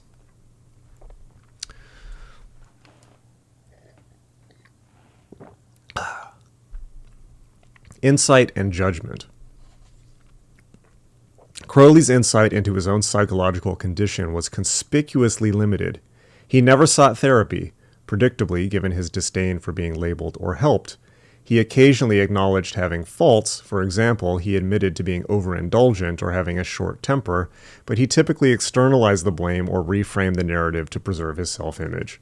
For instance, regarding his drug addiction, while he knew he was addicted, he refused to see it as a lack of self-control or a mental health issue.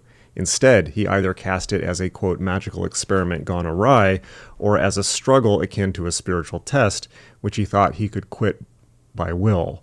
And when he couldn't, he wrote a novel that effectively denied the severity of his failure by giving it a happy ending in fiction. That's Diary of a Drug Fiend. This illustrates poor insight in the clinical sense. He did not recognize the pathological dimensions of his narcissistic behaviors. He saw his grandiosity as justified, and his callous use of people as either deserved, they were unworthy, or as them failing him. He had virtually no insight into the possibility that his childhood experiences deeply affected him. Indeed, he seldom wrote about his vulnerabilities around his father's death or the abuse he suffered. This is true. He basically wrote almost nothing, except to rationalize them as making him stronger or as inconsequential. Rigardi's psychoanalytic interpretations, like incestuous longings for his mother influencing his mysticism, were not considerations Crowley ever voiced himself. As for, I like that it is questioning even Rigardi's analysis. As for judgment, Crowley's capacity for practical decision-making was markedly erratic. In specific domains, say organizing a mountain climb or planning a publishing project, he could exercise sound judgment and anticipate needs and risks. However, in personal and financial matters, his judgment was often disastrous. He was infamously irresponsible with money, spending his inheritance quickly, never saving, continually borrowing, perhaps assuming the universe would provide. I guess this is like straight, like modern, like ketamine hippie behavior. The universe will provide, or simply not caring for bourgeois concerns. He also demonstrated poor judgment in interpersonal relations. He repeatedly entrusted volatile or unscrupulous people in his magical orders, or conversely, alienated sincere supporters with needless cruelty, thereby sabotaging potential long-term alliances. His impulsive choices, like inviting people of questionable stability to rituals involving drugs and sex, often backfired. E.g., the very people he mistreated went to tabloids, or he invited legal trouble by crossing moral and legal lines. Crowley's ability to delay gratification was limited. He wanted intense experiences immediately and would justify them rather than weigh consequences. However, in certain magical operations, he showed patience. Some meditations took months, but one could argue that was in service of gratifying his ego ultimately.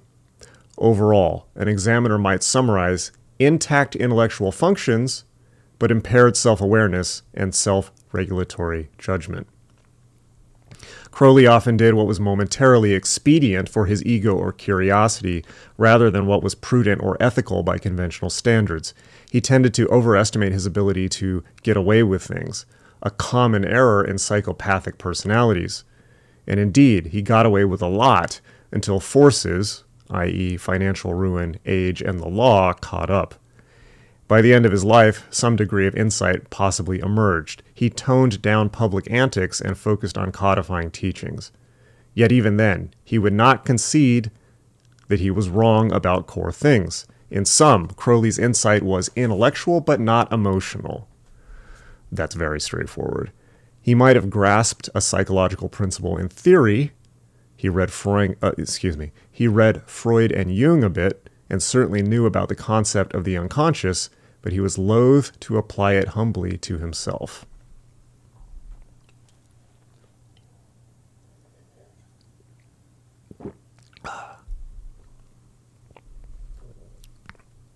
Reliability of self-report. If Crowley were the source of information in an exam, one would have to be extremely cautious.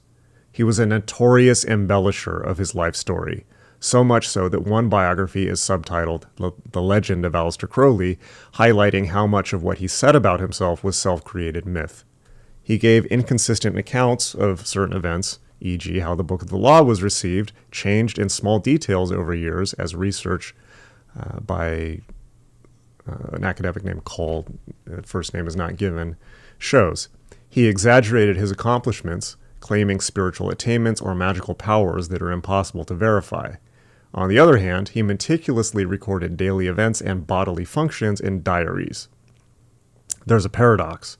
Crowley, the diarist, is often brutally frank, documenting every fix of heroin, every liaison, often in code but decipherable, whereas Crowley, the raconteur, is highly unreliable, prone to tell tales. He lied for both convenience and humor. For example, during World War I, he told Americans he was an Irish aristocrat to mask his identity, a blatant falsehood. He also propagated deliberate hoaxes, like an absurd claim that he had reduced his substance intake to only water and, quote, wine so as to appear Eucharistic, while actually injecting heroin, or publishing a fake obituary of himself in 1930 to see reactions. Thus, any mental status information directly from him must be cross-checked with external sources. Yeah, i.e., take every as a guy in an occult store once told me, take everything that Crowley says with a small Venezuelan salt mine. Clinically, one would note marked tendency toward deception and self-aggrandizement in self-report. In sum, Crowley's mental status profile is that of a charismatic, highly intelligent man with significant personality pathology. His presentation could oscillate from charismatic guru to irritable tyrant, from coherent scholar to half-delirious drug addict, depending on context.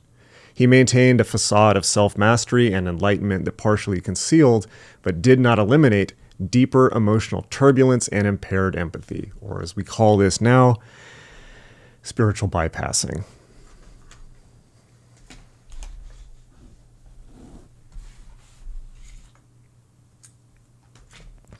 Development and trauma analysis. 1 second.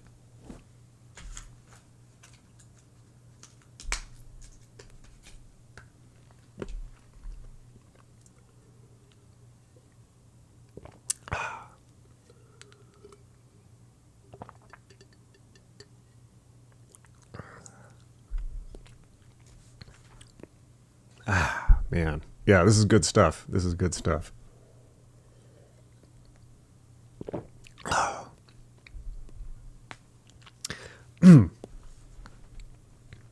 Aleister Crowley's psychological development was profoundly shaped by adverse childhood experiences and relational trauma, which set the stage for his later personality structure and coping mechanisms. In this section, we analyze how key developmental milestones and traumas, especially those related to family, religion, and sexuality, contributed to the formation of his adult psychopathology. We draw upon modern trauma models, such as attachment theory and the concept of complex PTSD, and psychoanalytic developmental theory, Freudian and object relations perspectives to interpret Crowley's life history. All right, now we're getting into the real meat here. We're using modern clinical diagnostics that neither Crowley nor any of his biographers have ever applied to him. So this is some virgin territory here. Attachment and early loss.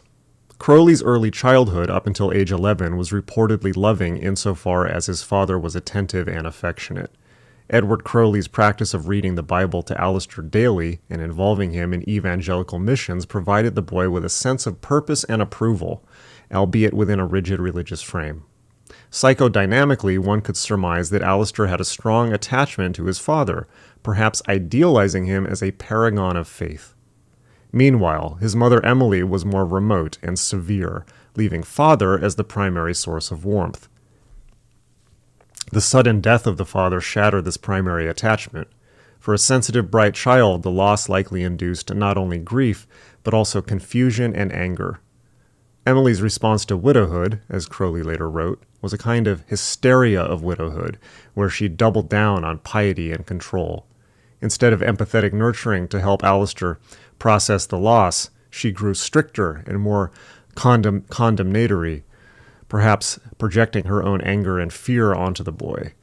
Yeah, pathological single mother. Thus, at a critical juncture, pre-adolescence, Crowley's secure base was replaced by insecurity. According to attachment theory, a caregiver's rejection or inconsistency can foster either anxious or avoidant attachment. In Crowley's case, we see features of both. He became avoidant of emotional vulnerability, as evidenced by how he learned to mask hurt with defiance, yet anxious in his relentless need for admiration and reassurance later, a hallmark of narcissism rooted in attachment disturbance. The formative impact of being labeled the beast by his mother cannot be overstated. This was essentially emotional abuse, a parent marking a child as inherently evil. This likely inflicted shame and confusion in young Aleister. Rather than internalize guilt, which a more submissive child might have done, leading to depressive or anxious traits, Crowley reacted with defiant grandiosity, an adaptive choice for him, essentially saying, if she calls me a beast, I will be the beast, on my own terms. This is a classic example of identification with the aggressor. Yeah, he took the very figure the fundamentalists feared, Antichrist, and identified with it, thereby taking the sting out of being castigated. However, the price was a pathologically grandiose self-concept built on opposition rather than authentic self-discovery. So classic Satanism. We can interpret this as a kind of narcissistic defense crystallizing in adolescence. Melanie Klein's object relations theory might suggest that Crowley split his world into good, the loving father, later any admirers or divine figures, and bad, the punitive mother, later any critics or authority figures. And he identified his ego with the good, grandiose object, i.e., god of a new aeon or beast as powerful rebel, to ward off the bad aspects, helpless, unloved child. Fundamentalist trauma and cognitive schema. The Plymouth Brethren upbringing imparted extremely rigid black and white thinking. As a boy, Crowley was taught that the world is full of sin, that sexual thoughts are damning, that pleasure is suspect, and that only absolute faith in Jesus saves one from eternal torture. Modern trauma experts note that early indoctrination in an atmosphere of fear, e.g. fear of hell, can be psychologically traumatizing. Yeah. Creating chronic anxiety and shame in a child. Crowley indeed exhibited signs of religious trauma syndrome. That's cool that that's actually been named, religious trauma syndrome.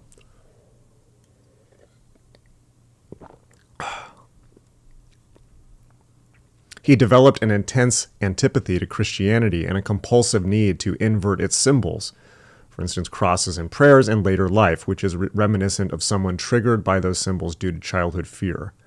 Rigardi and others have posited that Crowley's later fascination with demonology, dark gods, and forbidden perversions was in part a reaction formation to the terrors of fundamentalism.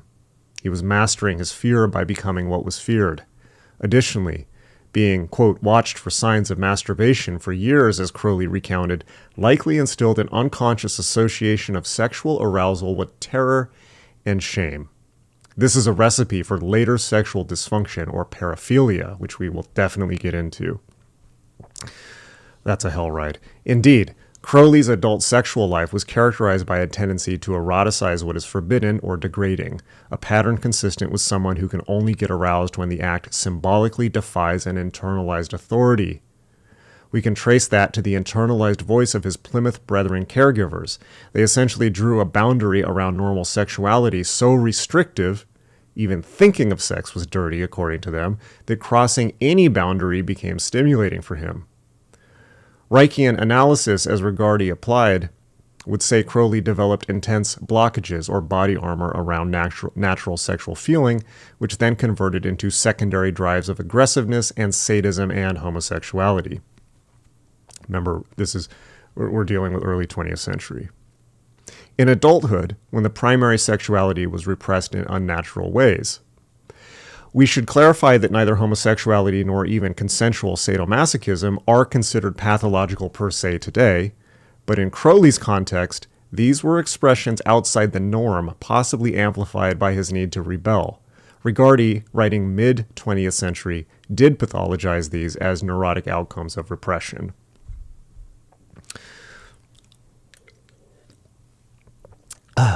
Childhood sexual abuse and repetition compulsion. Crowley's near assault by the tutor and the sexualized bullying at Malvern introduced the element of direct sexual trauma. Although Crowley tried to frame these incidents as him keeping control or cleverly escaping, it is highly likely they left psychological wounds. Victims of adolescent male-male molestation in Victorian times often felt intense confusion and shame, especially given the taboo of homosexuality then. Crowley's later bisexual promiscuity and interest in power dynamics can be partially read as an attempt to master those early abuses. The concept of repetition compulsion in Freudian terms suggests that individuals unconsciously reenact aspects of trauma in an effort to gain control over them. Crowley repeatedly engineered scenarios that mirrored his early experiences, but with roles reversed or magnified. For instance, at Malvern, he was a vulnerable boy among older predators. Later, at the Abbey of Thelema, he put other young followers in vulnerable positions, e.g., he had a habit of introducing his new acolytes to drugs and sexual rituals, essentially taking on a role akin to his abusive tutor. That's interesting. I've never seen anyone make that connection before. But now he was the one in power. Interesting. His insistence on acts like anal sex, sodomy, as part of magical training for his male disciples, e.g., he performed the Paris working where he anally penetrated Victor Neuburg repeatedly as a ritual act, could be seen as reenactment of his school trauma. Only now he is not the prey but the orchestrator, possibly to resolve unconsciously the feelings of helplessness from Malvern.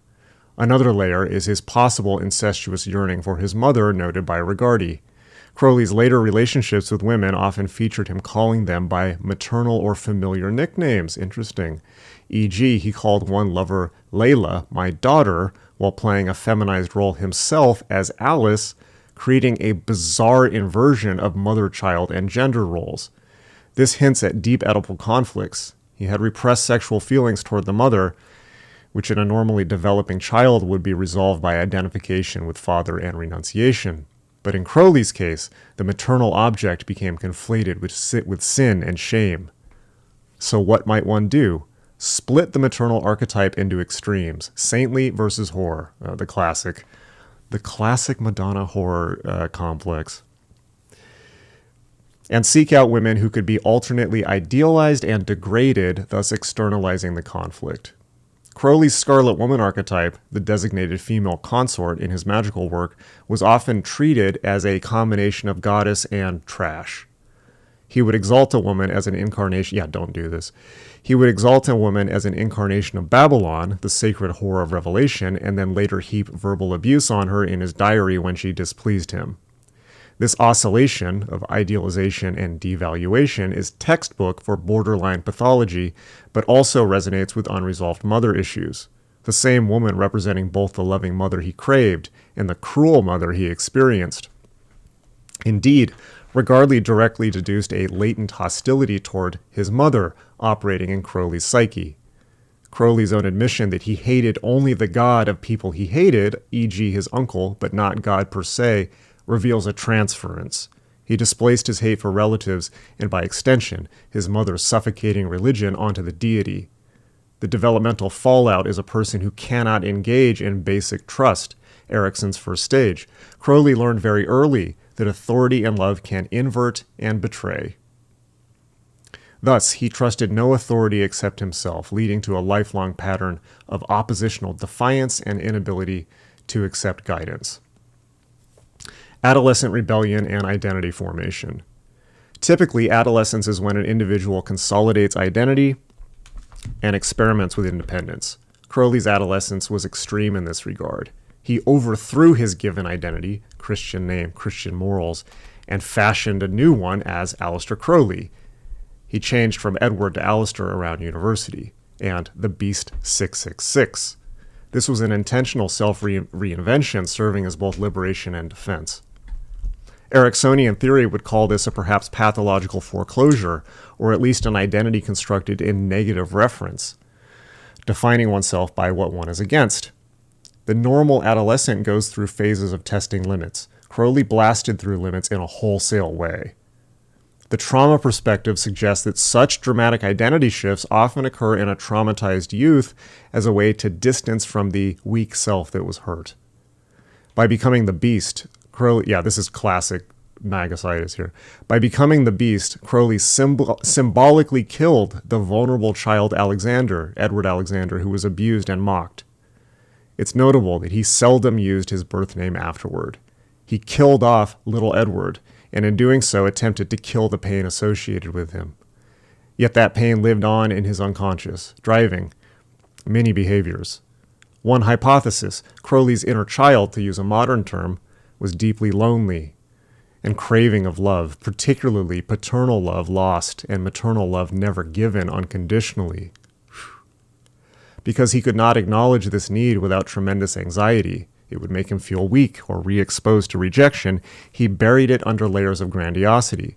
However, that need snuck out in his endless pursuit of admiration from followers, in his desire to be revered as a magus, and even in some of his promiscuity, confusing sex for love.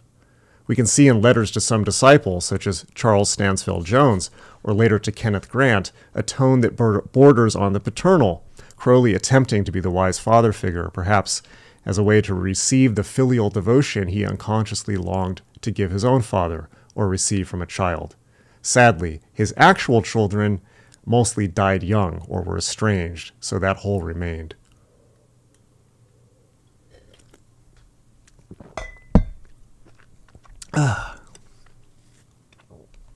Here we go. Man, I love pissing off Thelemites. They're so stuffy. Religious trauma and Thelema as trauma response. Crowley's development of the religion of Thelema can be interpreted psychologically as an elaborate trauma response and compensatory fantasy. Thelema's primary tenet is do what thou wilt, essentially an antithesis to the self-denial of Christianity he was raised in. Its cosmology elevates the individual's true will to divine status, rejecting any external moral authority. This directly mirrors the needs of someone who as a child was tyrannized by external authority. Thelema was Crowley's promised land of psychic safety.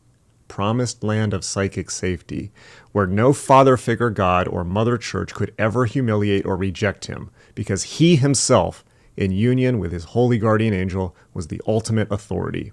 The holy guardian angel, HGA concept in Thelema, a personal tutelary deity representing one's true self, can be seen as a psychological construct that gave Crowley a repair for his lost parents. It is telling that he sometimes described the HGA as a silent self, or even in maternal terms, as a source of unconditional love. Achieving knowledge and conversation of the HGA is framed as a spiritual attainment, but it also has the hallmarks of an attachment event. Oh, we're getting deep on this. Oh, man, I love making waves. But it also has the hallmarks of an attachment event, establishing an inner secure attachment. Let me say that again, because this is critical. Achieving knowledge and conversation of the HGA is framed as a spiritual attainment, but it also has the hallmarks of an attachment event, establishing an inner secure attachment, albeit to a transpersonal self, that perhaps he never had externally. Jungian analysis might consider the HGA as Crowley's self-archetype, the integrated whole he sought. Given his traumatized ego, contacting this inner source would be healing. Crowley's records of attaining that experience in 1906 on China's Chogo-ri Mountain, for instance, come after ordeals of exhaustion and despair. One could analogized that he regressed through layers of trauma and then found a guiding inner voice to pull him through, which he deified. Furthermore, Crowley's Karanzan demon, the dweller of the abyss that one must conquer by surrender of ego, could be interpreted as his personification of his trauma-born ego fragmentation. In his 1909 ritual in the Sahara, Crowley fought Karanzan and contained it, a mythic external battle that corresponded to an internal struggle with chaotic elements of his psyche. Oh, what it misses here is that he didn't actually contain it. Crowley, in this ritual, got into the triangle and allowed himself to be possessed by Karanzan. Interesting. One reading is that Crowley needed to dramatize his inner chaos as an external demon to feel capable of mastering it. This externalization of inner trauma content is a common coping mechanism. He just did it on a cosmic ritualized scale. All right. There's stuff on Reiki analysis. I'm actually going to skip the Reikian parts. Just because I feel Reich was a bit of a crank, as I did a whole video about his issues. Disassociation and ego splitting. Modern trauma literature on disassociation can shed light on Crowley's tendency to form subpersonalities, e.g., magical names, and to alternate between them. While Crowley did not have a pathological dissociative identity disorder, he deliberately cultivated dissociative states for magic, trance journeys, past life explorations. There is anecdotal evidence that at times he lost track of mundane concerns while in a persona. For instance, when he was deeply into his, quote, Prince Chioa Khan persona, during his stint writing propaganda in New York, he wrote as if he actually embraced those beliefs for a time. Well, this is an intentional practice. Also, his ability to endure shocking scenes, like blood rituals, I don't know about that, without apparent distress suggests a level of emotional disassociation. He could detach empathy and view everything through a ritual lens. That's true. In Rigardi's psychoanalytic interpretation, Crowley repressed large parts of his emotional life, especially vulnerability and ordinary human sentiment. Well, I will point out that the cross of the frog ritual, in which he tortures a frog as an adult, is that's emotional disassociation and sadistic psychopathy. Crowley repressed large parts of his emotional life, especially vulnerability and ordinary human sentiment, and these split-off parts sometimes emerged disguised in his mystical visions. E.g., the parts of the Book of the Law Crowley, quote, found distasteful even to himself. He is said to have disliked certain verses that perhaps subconsciously reflected aspects of himself that he disowned. Rigardi speculated that Crowley's shock when reading some of his dictated scripture and his partial rejection of it hints that the material came from a disassociated complex, essentially an other voice from his unconscious that he later couldn't integrate, even though he propagated the book publicly. This aligns with the idea that Crowley, for all his talk of uniting with the holy guardian angel, or higher self, not exactly the same thing, but not important for this, never fully integrated his shadow, the accumulation of his childhood pain, rage, and shame. Instead, he projected shadow aspects outward, as devils to be defeated or as the dross in others.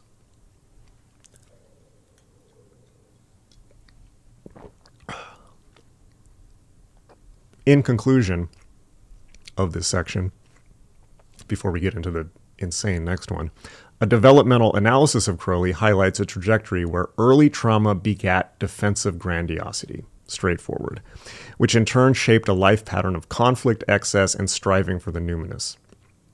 Crowley exemplifies how a gifted child under toxic conditions can become a complex adult who oscillates between regression, driven by unresolved childhood needs, and progression, sublimation of pain into creativity. The inner child Edward remained, quote, in Coventry, to borrow Crowley's term for being shunned. He wrote that after an incident at age 12, he was put in Coventry by his family, i.e., given the silent treatment. That inner child never got the direct healing, so Crowley attempted a magical healing of mankind as a proxy. Now that is critical because you'll see this pattern of behavior in almost all spiritual seekers, particularly in their early days, right? Where instead of They get all these spiritual ideas, and then what do? I'm going to save the world. I'm going to enlighten everyone. Spiritual bypassing. To repeat this, because it's critical, this is critical for all practitioners of spirituality to understand this and avoid it. That inner child never got the direct healing, so Crowley attempted a magical healing of mankind as a proxy. In psychoanalytic terms, his entire thelemic mission could be seen as a grandiose transference enactment where he plays the role of savior, the role he wished his father or God had played for him, and tries to save the world, standing in for saving little Aleister, or little Edward. It's a tragic irony that a man who sought to become Master Therion, master of himself and others, was in many ways driven by unmastered early wounds. Understanding this developmental backdrop does not excuse Crowley's excesses, but it contextualizes them. The cruel occultist, the self-styled beast, can be recognized also as a once traumatized boy who found power in the symbols of those who hurt him. As one commentator aptly put it, Crowley was simply a very damaged individual beneath his boasts of being beyond human comprehension. The beastly persona was both his armor and his cage, forged in the fires of childhood trauma.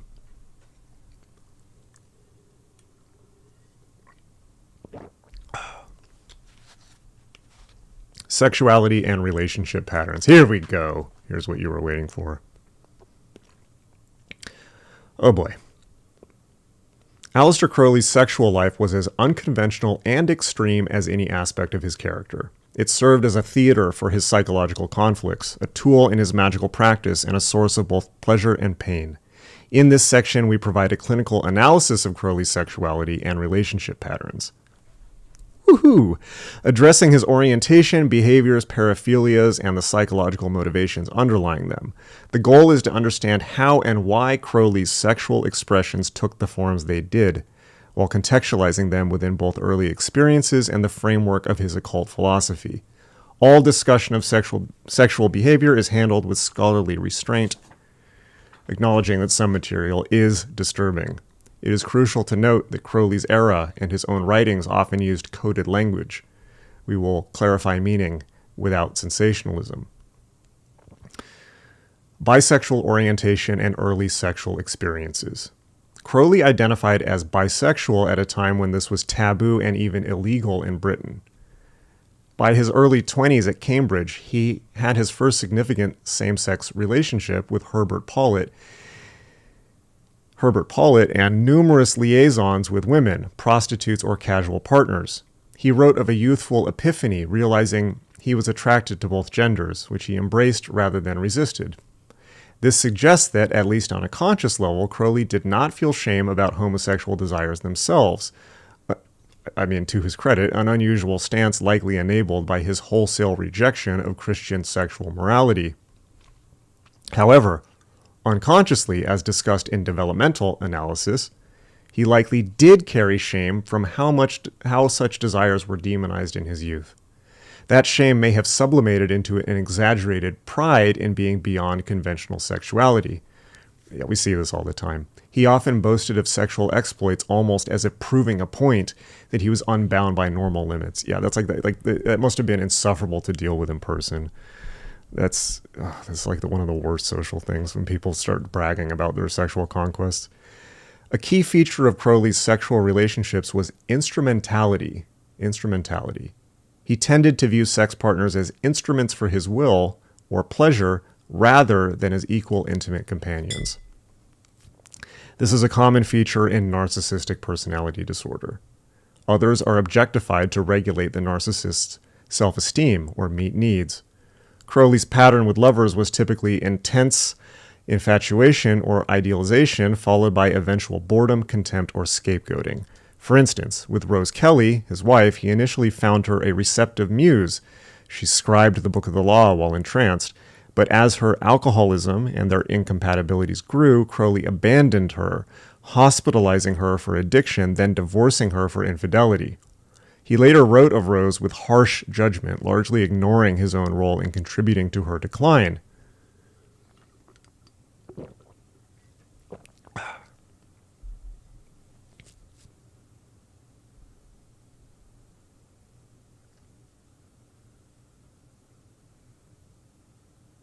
Similarly, Leah Herzig was idolized as his Scarlet Woman who would help birth a magical child, the failed Moonchild project, and embody the whore of Babylon.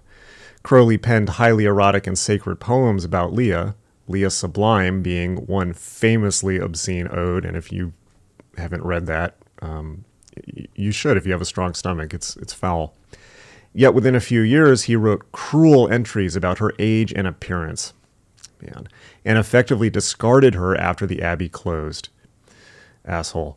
This idealization devaluation cycle is strongly suggestive of borderline personality features, though in Crowley's case it might stem from both narcissistic entitlement, using people then casting them off, and an inner emptiness that no partner could ever really fill for long. Scarlet women and magical sexuality. Crowley coined the term Scarlet Woman for the succession of female consorts who played ritual roles as partners in his sex magic. These women, among them Rose, Leah, Roddy Minor, Nanette Shumway, Dorothy Olson, et al., were often given titles and seen as avatars of goddesses or archetypes. On the positive side, Crowley encouraged these women to break Victorian norms. He celebrated their sexual freedom and, in a sense, empowered them to embody goddesses like Babylon.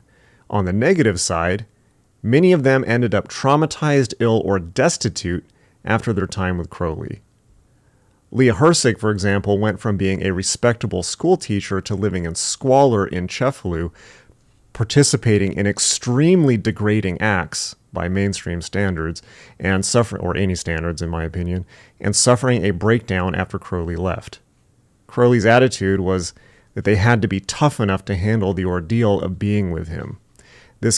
She also ended up, I believe, prostituted her out, and then she just ended up reconverting to Catholicism, which probably was very good for her. Tough life. Although if you read the diaries, she's not innocent either of all kinds of foul things that happen at the Abbey. This callousness reveals an almost sadistic streak. Almost. He seemed to test his partner's devotion by pushing them to extremes, drinking blood, coprophagy, being branded with his mark, etc. Those who balked or broke were deemed unworthy. Crowley was likely projectively identifying his own vulnerabilities onto these women and then punishing them. Asshole. For instance, he felt internally unclean or deviant due to early conditioning, so he orchestrated scenarios where the woman would perform something viewed as unclean. E.g., the notorious ritual where Leah was instructed to have intercourse with a goat, which did not succeed. This actually happened, which did not succeed, and Crowley ended up killing the goat in ritual. Not mentioned was that he cut the goat's throat while it was behind her, which sprayed her with blood. Talk about traumatic. By forcing that on her, it's as if he externalized his inner shame, then destroyed it. The goat, the symbol of lust. This is an interpretation in line with psychoanalytic understanding of how perpetrators of abuse might be reenacting what was done to them symbolically.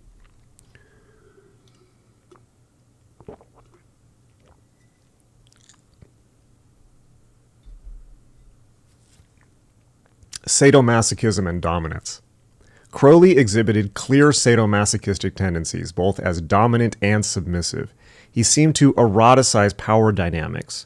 In some relationships, he was the dominant sadist. He whipped partners, gave them degrading tasks, and derived pleasure from their submission. In others, he played the masochist or feminized role. A notable example is his relationship with Victor Neuburg, a younger male disciple. During the 1914 Paris working, Crowley required Neuburg to flog him and penetrate him anally as part of invoking a demon. Crowley took on the name Alice and Eve in those rituals. Hold on a sec, get some more tea so I can cope with this. I'm going to drown my sorrows in some nice herbal tea. Let's see. In others, he played the masochist or feminized role. Okay. Why would a man so egotistical engage in masochism? One interpretation, anyone, not uncommon, okay? One interpretation is total control, even in orchestrating his own punishment. That's interesting. You get all these like super powerful politicians and CEOs and stuff who are into S&M, and that's interesting that they need control even over their own punishment. Interesting, particularly if you get like, if they're doing bad stuff with their power. Even in orchestrating his own punishment, he remained in control of the script. Masochism can paradoxically be a way to experience control over the timing and manner of pain, especially for trauma survivors. By ritually submitting, Crowley may have been reenacting his youthful helplessness, but this time with the crucial difference that he had choreographed it. Another reason could be an attempt at ego dissolution. He wrote about the mystic value of giving up one's ego and being annihilated in the sexual trance of the orgasmic ego death. In his theory, the submissive role could bring about that dissolution and subsequent spiritual insight. Nevertheless, observers like Rigardi felt these rationales were partly self-serving, masking more base desires. Crowley clearly also just enjoyed the kinks for their own sake, so that's important as if it's firsthand account by people who were there. It's important to highlight that Crowley's sexual activities often blurred consensual lines. While many of his partners were willing adults who themselves were drawn to taboo, some like Leah actively wanted to be his sexual magic partner, there were also allegations of him coercing or exploiting individuals. Allegations of non-consensual behavior include purported magical assaults. I've never heard of that, like a rumor that he magically raped someone on the astral plane. I've never heard this. Likely metaphor, but in one case a woman accused him of trying to hypnotize and assault her. Well, that's neither here nor there because he was surrounded by people who were completely out of check with reality. And I've never heard that. And I would not spare him if that was the case. But I've never heard this. There were also extremely disturbing allegations of pedophilia, e.g. references in diaries to offering a, quote, sacrifice of a male child, which scholars interpret as symbolic, likely referring to masturbatory semen as child, but which sensationalists took literally. While no firm evidence exists that Crowley sexually abused minors in reality, the fact that he flirted with such imagery, which he did, is telling of his desire to break every taboo. He stated in Magic, his book Magic, book 4, that the highest spiritual working required the innocence of a young boy, but then gave a cryptic formula that suggests it was a code for masturbation. Regardless, he cultivated a persona that did not shrink from even the hint of the most reviled transgressions. Yeah. No filter on Crowley. Psychologically, this can be seen as a manifestation of what Freud called the death drive, in conjunction with libido. Crowley's sexual behavior sought not just pleasure, eros, but the destruction of boundaries, thanatos, thanateros. He said as much, I want blasphemy, murder, grape, anything, bad or good, but strong. Sex for him needed an element of danger or transgression to be satisfying, otherwise it was weak. This is a classic pattern for someone with a high stimulus threshold due to chronic emotional numbing. Simple affection or vanilla sex likely felt insufficient to register excitement. Gender and identity play. Crowley's use of feminine identities, calling himself Madame Crowley at times, or as mentioned, Alice during rituals, and occasionally cross-dressing for ritual or theater, indicates an exploration of gender fluidity uncommon in his era. Rather than a stable transgender identity, it appears he used gender bending as a way to access different parts of his psyche and to experiment with power inversion. Jungian analysis might say he was integrating his anima, or inner feminine, through these practices.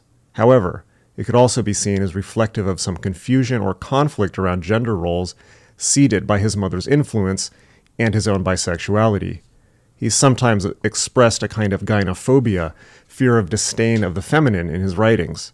Many have pointed out Crowley's misogynistic streak, calling women, quote, moral inferiors, or only valuing them when they embodied his fantasy roles. At the same time, he sought out strong women and could be tender or in awe of the feminine when it aligned with his ideal. He genuinely revered certain goddesses or female figures, like Joan of Arc, in poetry.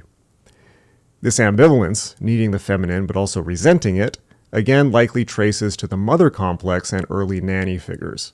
His temporary identification as female in sex could be an attempt to resolve that ambivalence by experiencing being the other. Notably, after rituals where he played the receptive role, he often followed with writing that reaffirmed his dominant identity, as if not to get stuck in the submissive position, or as we call it now, no homo, bro. Fetishistic and paraphilic interests. Crowley's known fetishes include blood, filth, and bestiality, conceptually at least.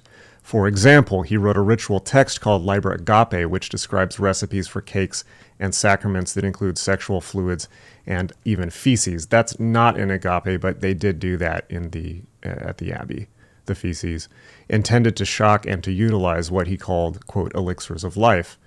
This shows coprophilic interest, using feces and sex magic, and urophilia, urine also features in his rites. He describes such acts as pushing the limits of disgust to break one's own attachment to the ego's purity.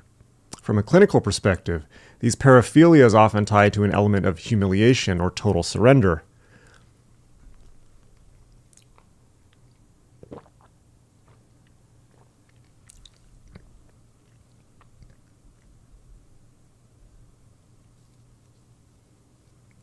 By consuming or wallowing in what is normally abject, Crowley demonstrated nothing is above me. I incorporate even the lowest.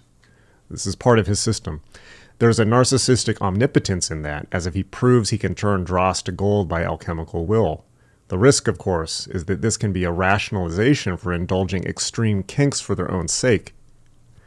He admitted in private that sometimes the filthiness excited him sexually beyond any mystical aim. This aligns with sexual sadism, masochism disorder in DSM-V, where he would meet criteria for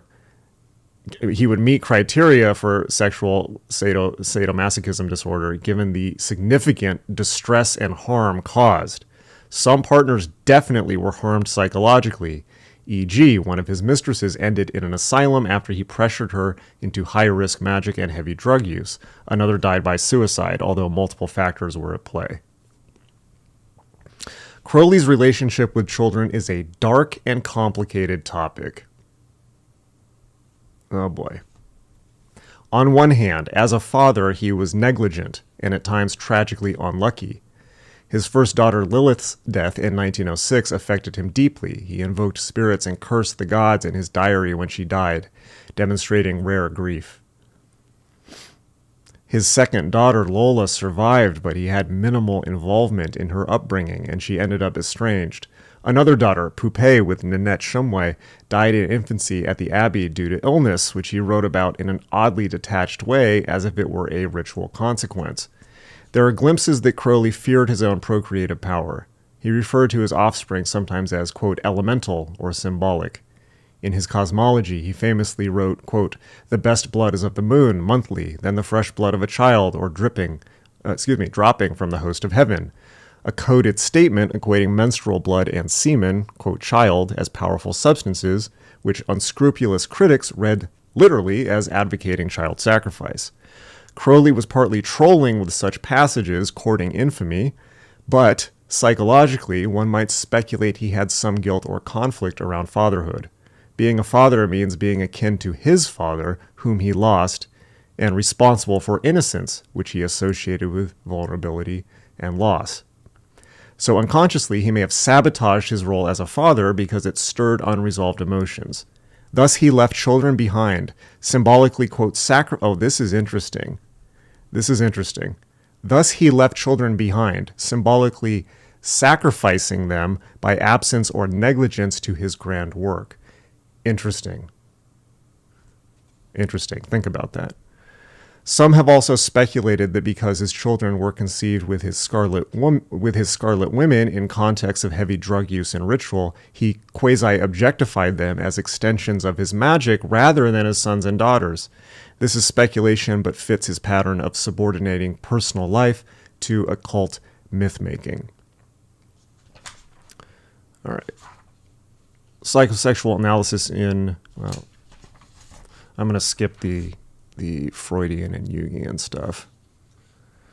I'm way more interested in modern diagnostics than early psychoanalysis stuff, because it's more like literary criticism than anything objective.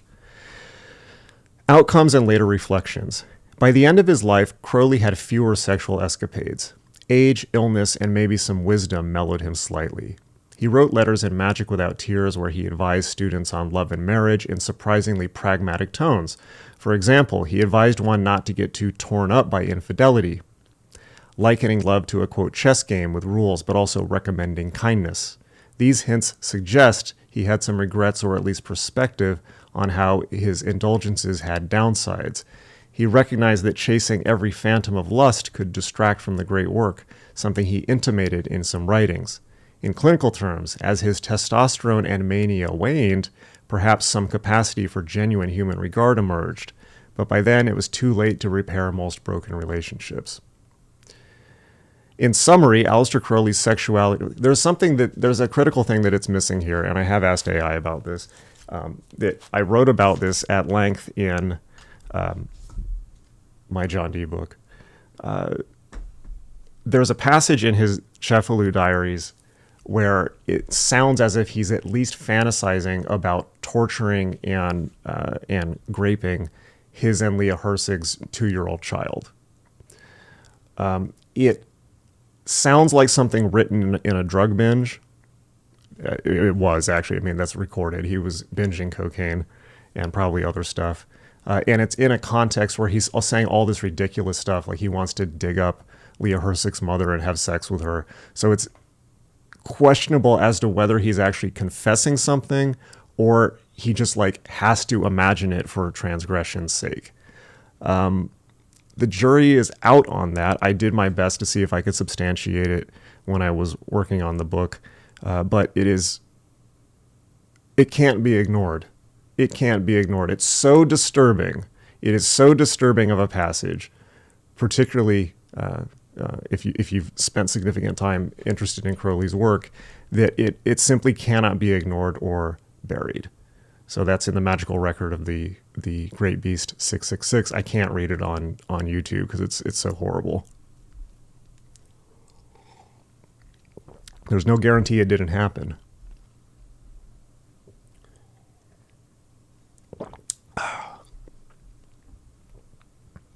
He wrote letters. Oh, here we go.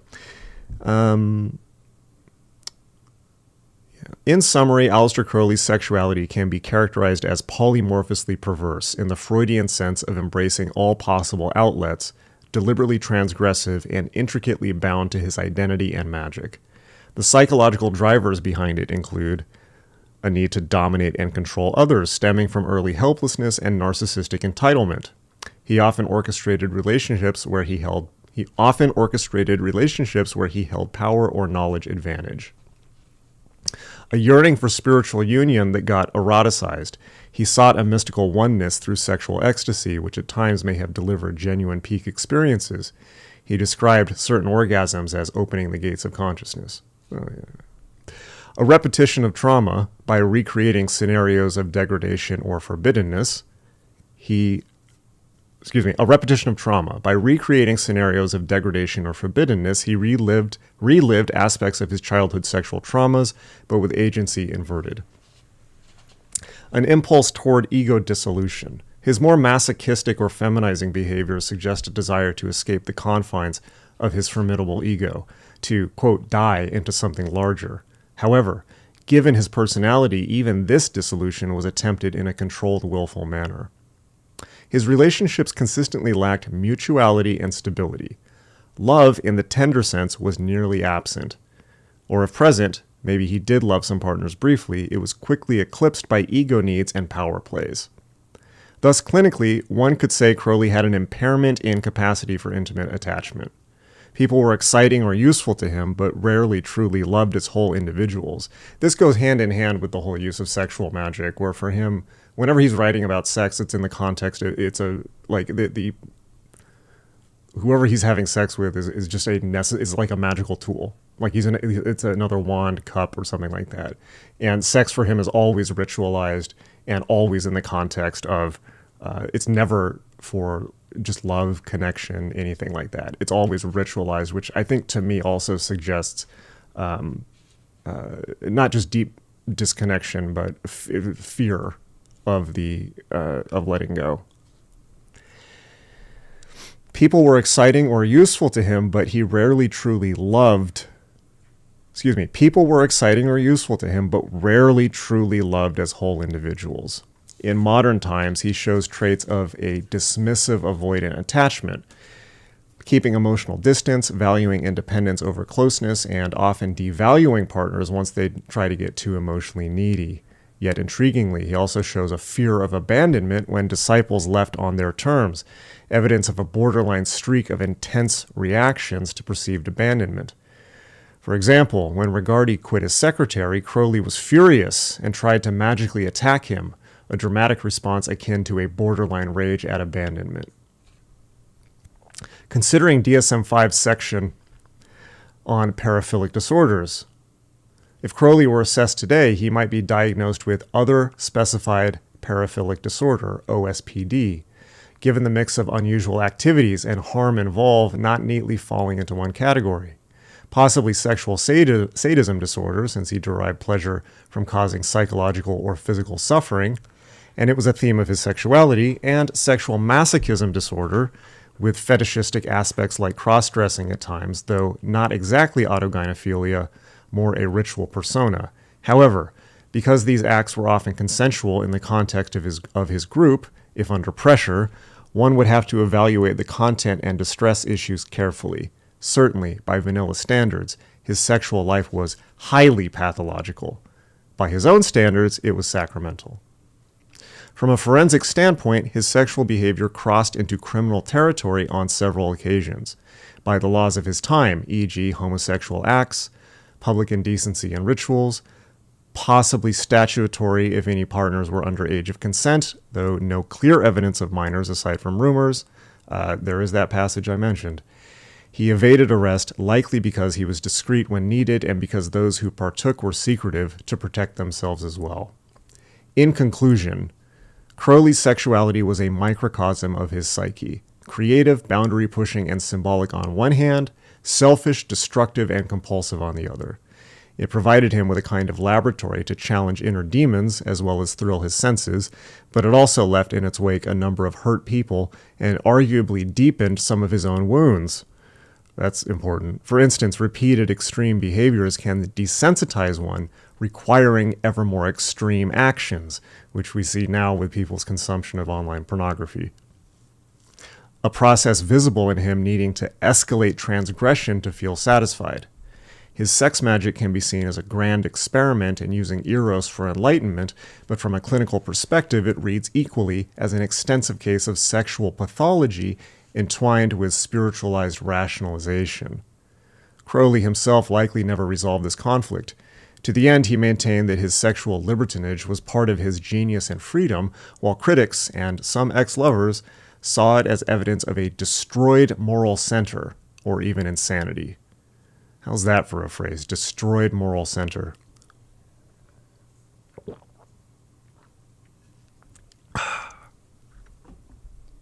The truth may lie in between. Crowley was simultaneously a pioneering liberationist, prefiguring the sexual revolution by challenging prudery, and a traumatized, narcissistic individual enacting and spreading his trauma through sex. Oy, asshole. Okay. Substance use and neurochemistry. All right, we talked about sex, let's talk about drugs. Woo. Aleister Crowley's life was profoundly entangled with substance use. No kidding. He not only indulged in drugs recreationally and habitually, but he also integrated them into his spiritual practices and writings. This section examines Crowley's substance use history, patterns, and the psychological as well as neurochemical impacts. We will chart a timeline of his drug consumption. This I asked it to do specifically. I wanted it to correlate his periods, what drugs he was on and where he was at with different points of his life and output. Because we have the sense that like Crowley was a drug addict, but he did so many drugs and went through so many different periods that those things need to be matched up, particularly with his claimed mystical results at each time.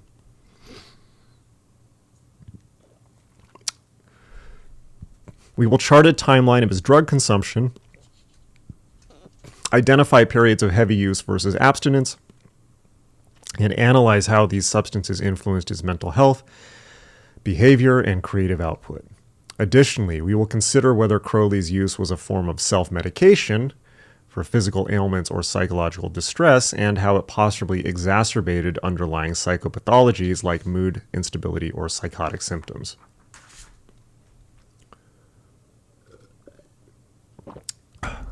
Early encounters and occult experiments, 1890s to 1900s. Crowley's initial exposure to, this is based on new academic research, by the way, which has been conducted in England. Crowley's initial exposure to substances likely came through two avenues. Traditional medicines, e.g. laudanum or other opiates, were common remedies in Victorian times, and occult experimentation. In the late 1890s, Crowley began exploring drugs as tools for altering consciousness. Notably, around 1898 to 1900, he tried mescaline/peyote, then called anhelonium lewinii. Crowley was introduced to peyote by Havelock Ellis or similar contemporaries interested in psychotropic effects. He documented vivid psychedelic experiences and found them useful for generating visions for magic. Well, you know. He wrote an essay, The Psychology of Hashish, in 1909, indicating by then he had substantial experience with cannabis, hashish, specifically cannabis indica, and he thought was an ideal substance for magic. Hashish he regarded as a sacrament to reach mystical states. Indeed, he aligned it with Sufi and Hindu use of bhang, which is a thing. Bhang, B-H-A-N-G, are like bhang lassi. It's like a giant milkshake that will get you full of weed, that will get you high enough to put you in a coma for 3 days, at which point everyone around you in India that gave it to you robs you and leaves you destitute. This happens all the time. During his early mountaineering expeditions, e.g. 1902 on K2, there is mention he carried cocaine or a form of stimulant in the medical chest, as was common for explorers to help with altitude and fatigue. However, these uses were episodic and experimental, not yet an addiction. Magical peak and stimulant use, 1907 to 14. In 1907, Crowley underwent a prolific period. Yeah, it's basically his best writing comes out of that time. Writing and organizing the AA. This was before the addiction really took hold. During this time, an incident hints at the beginning of serious drug involvement. His protege and lover Victor Neuburg developed a cocaine problem, and Crowley took him on a recuperative holiday. Crowley was thus intimately familiar with cocaine's temptations by the late 1900s. Some biographers suggest Crowley himself used cocaine intermittently at this stage to fuel long nights of writing and ritual.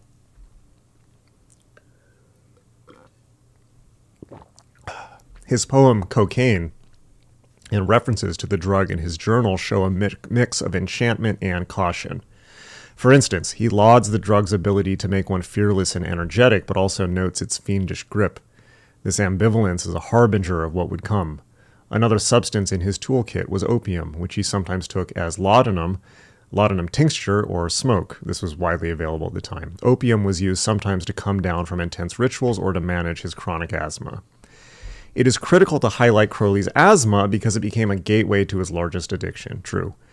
Throughout youth, he had breathing issues. In that era, one treatment for asthma was smoking or inhaling small amounts of opium, or later heroin, diacetylmorphine, as these suppress cough and relax bronchial muscles.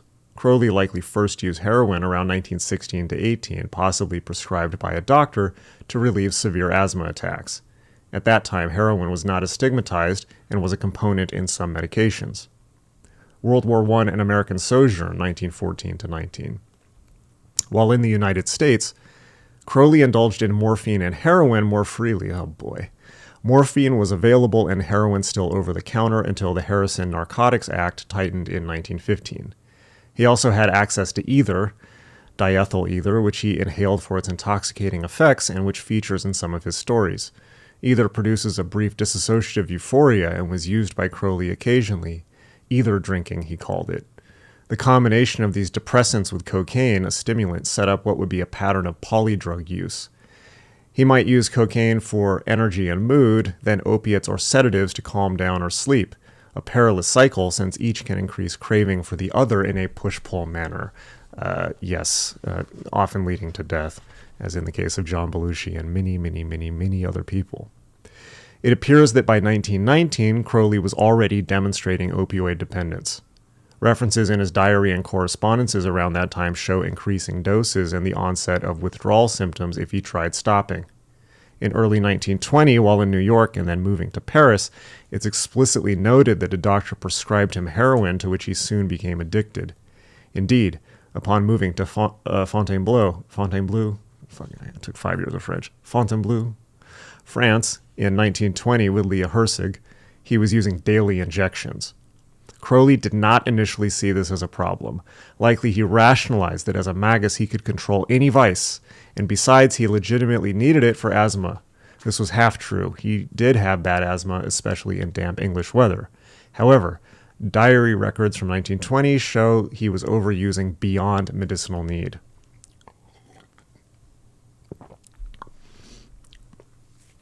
Abbey of Thelema and the Nadir of Addiction, 1920 to 23. Yeah, the Abbey of Thelema was a crack house. You know, you read the records from that time. It was like a shooting gallery. It was like a crack or a heroin den or a meth den, and the children were basically vulnerable and treated the same way they would be in a drug den. There is nothing acceptable or glamorous about this time period. I don't care how many people talk about the mysteries of filth or whatever. It's just shit they should have been locked up for, quite frankly. Abbey of Thelema and the Nadir of Addiction, 1920 to 23. At the Cefalù commune, Crowley's heroin use escalated dramatically. Freed from social constraints, he injected openly and frequently.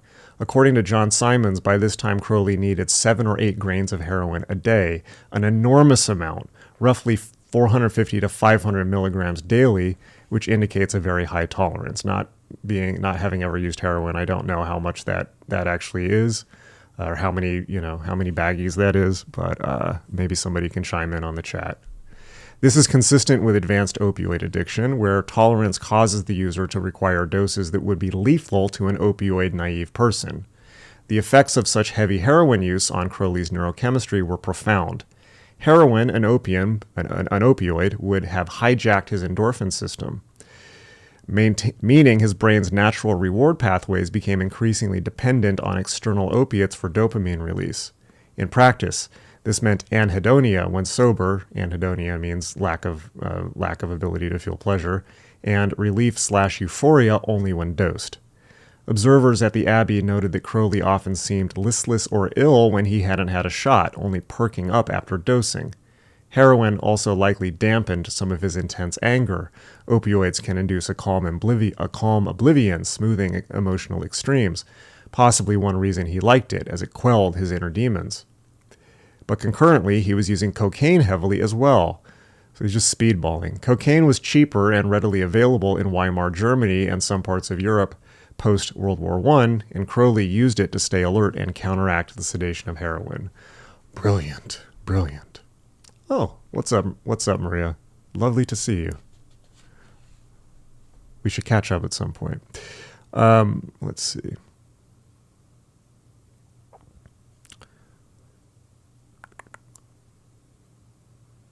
Yeah, Crowley used it to stay alert and counteract the sedation of heroin. This led to a vicious cycle. Heroin for the downs, cocaine for the ups.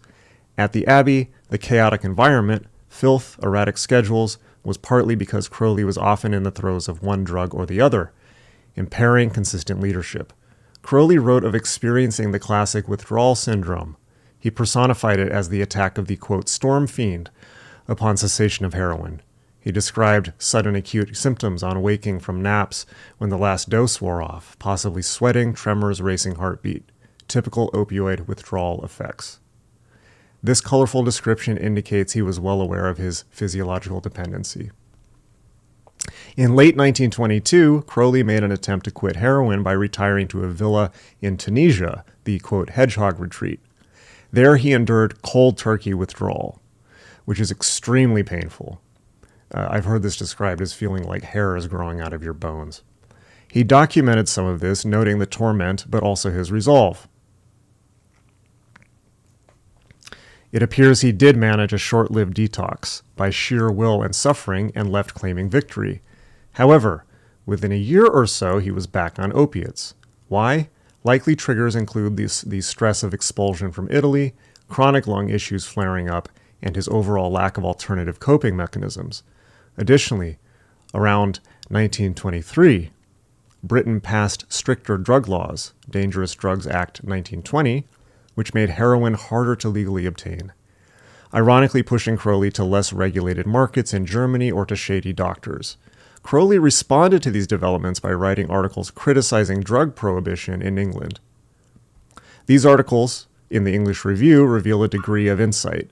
Crowley argued that treating addicts as criminals was unwise, and he spoke from personal familiarity, but he couched it in third-person examples, not openly admitting, quote, "I am an addict."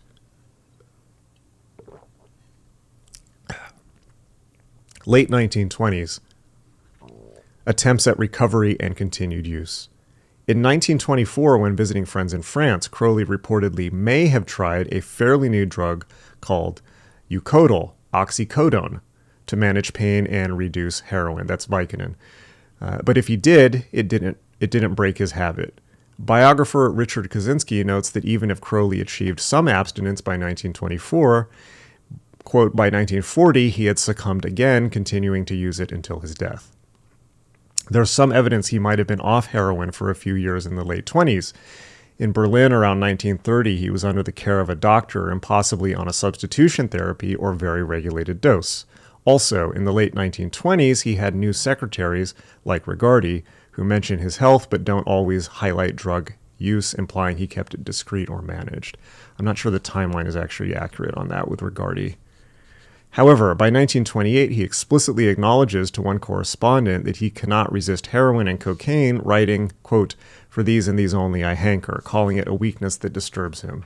This is a significant moment of candor. It suggests that after roughly a decade of heavy use, Crowley recognized these drugs had mastery over him, not vice versa. This likely impacted his already fragile self-esteem. For someone who prided his will, admitting defeat to a substance is bitter. 1930s. Tolerance, physical decline, and maintenance therapy. As Crowley aged, the cumulative toll of years of polydrug use manifested. Physically, he was frailer. Witness accounts note his skin was sallow and he had chronic nasal problems. His septum was perforated. Oh, Jesus. His septum was perforated from cocaine insufflation. By 1924, it was said to be eroded, causing a whistling in his breathing. His pancreatobiliary system or biliary system likely suffered. Many long-term heroin users developed digestive issues, chronic constipation, etc., which might have contributed to Crowley's relatively poor general health. Mentally, the prolonged opioids likely contributed to some cognitive dulling. His writings in the 30s, while still brilliant, are less voluminous and less fiery than earlier. Perhaps a natural aging, but possibly also the cloud of long-term opioid use, which can reduce motivation and emotional range. Crowley's solution in the 1930s was essentially harm reduction avant la lettre. 5 years of French, and I can't do this. He found doctors willing to prescribe him controlled doses. One Dr. Thompson in London managed his heroin supply for a while on a tapering regimen, though it never fully tapered to zero. Crowley wrote grateful letters to this doctor and seemed content to be on a stable dose, which allowed him to function and write Magic Without Tears in the early 40s. However, when World War II started and access to pharmacy heroin decreased, Crowley had to adjust. He relocated to the South Coast, Torquay, then Hastings. In one incident, with heroin temporarily unavailable, Crowley had to go without, and promptly relapsed into addiction once he got access again, showing the inexorable nature of his dependence. Drug influence on creativity and psychosis. One of the fascinating aspects is how drugs influenced Crowley's mystical visions and creativity. On cocaine, Crowley often felt supremely confident, flooded with ideas, likely contributing to his more grandiose planning phases. Some extremely energizing pieces, like parts of Magic and Theory and Practice, were reportedly written in cocaine-fueled marathons. Cocaine can induce paranoia and irritability. In Crowley, it likely amplified his suspicion of conspiracies, yeah, and made him more volatile. There's a great song about this by Lou Reed called Waves of Fear, which perfectly describes this state. So the cocaine amplified his suspicion of conspiracies and made him more volatile, e.g. sudden feuds could be exacerbated by coke binges. I think I know somebody like that. If you know, you know.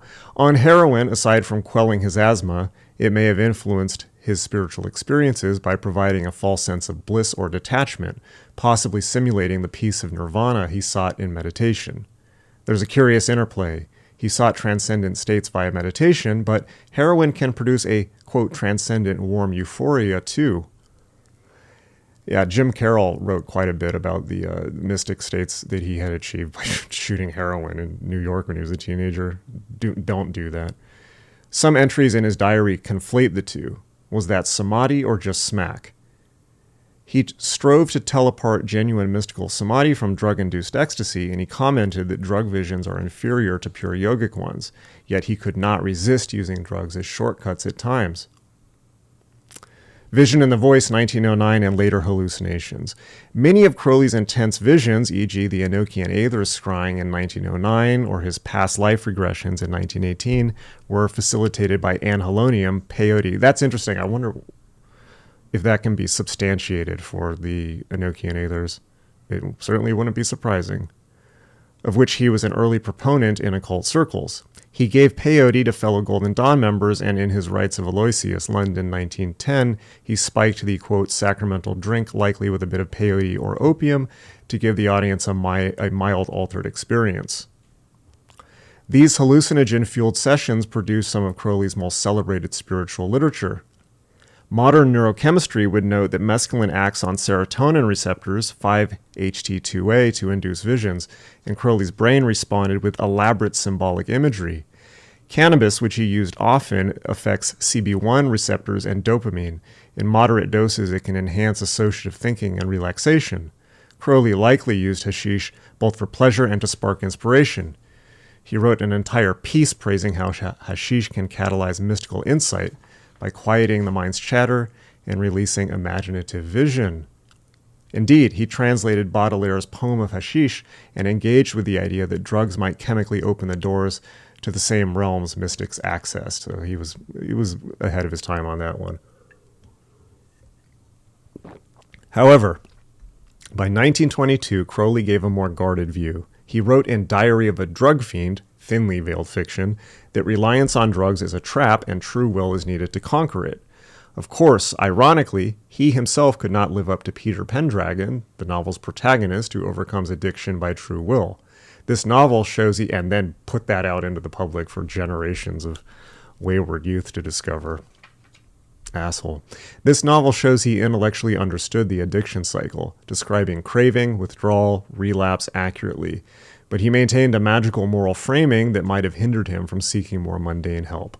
For example, he did not attend early forms of addiction treatment or approach it medically beyond the taper, perhaps because he saw it as something he should conquer spiritually or because he feared stigma. Psychiatric impact. Chronic drug use definitely intersected with Crowley's mental health, no kidding. To an outside observer, many of Crowley's more erratic behaviors in the 20s could be partially substance-induced. His financial irresponsibility became worse, typical of addicts needing money for supply. His mood swings amplified. Cocaine and heroin will do that, a pattern of artificial highs and lows. And possibly some of his physical aggression or anger outbursts had a chemical trigger. There's speculation that Crowley might have had a mild stroke I've never heard this. There's speculation that Crowley might have had a mild stroke or organic brain changes later in life, but more likely his occasionally slurred or odd speech in the 40s was due to persistent drug effects or minor overdose episodes. Social and functional consequences. Crowley's addictions contributed to his social isolation. People who might have supported him, patrons, former followers, saw him as unreliable or scandal-ridden, which he was. On at least one occasion, a concerned associate tried to help him quit and was rebuffed. His reputation as a, quote, drug fiend became part of the public demonization. In polite society, it meant he was unemployable or unpublishable in mainstream venues for many years. This exacerbated his financial woes, leading to a vicious circle where stress and poverty likely drove him deeper into drug reliance as an escape. End of life. At Netherwood near Hastings, Crowley's final year, he still received heroin, likely from a local pharmacy in small doses under war-era rules for known addicts. He is said to have taken a dose on the day he died. Interestingly, at the very end, he reportedly admonished his young male caretaker to avoid heroin, calling it, quote, a poisonous serpent, an uncharacteristic note of warning that underscores he knew its destructive nature. This could be apocryphal, but if true, it's a moment of clarity and perhaps remorse that belatedly he realized the monster it was. From a neurobiological perspective, by 1947, Crowley's brain would have been through the ringer. Here we go. Periods of high dopamine stimulation, cocaine, altering with high mu-opioid receptor activation, heroin, plus any lingering psychoactive residue from hallucinogens. This can lead to downregulation of certain receptors. For example, chronic cocaine likely left him with reduced dopamine transporter efficiency, reduced dopamine transporter efficiency, possibly contributing to anhedonia and depression in cocaine-free periods.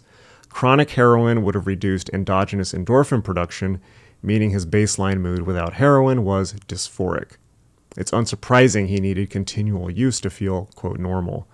The combination could also have impacted his frontal lobe function, decision-making, and impulse control.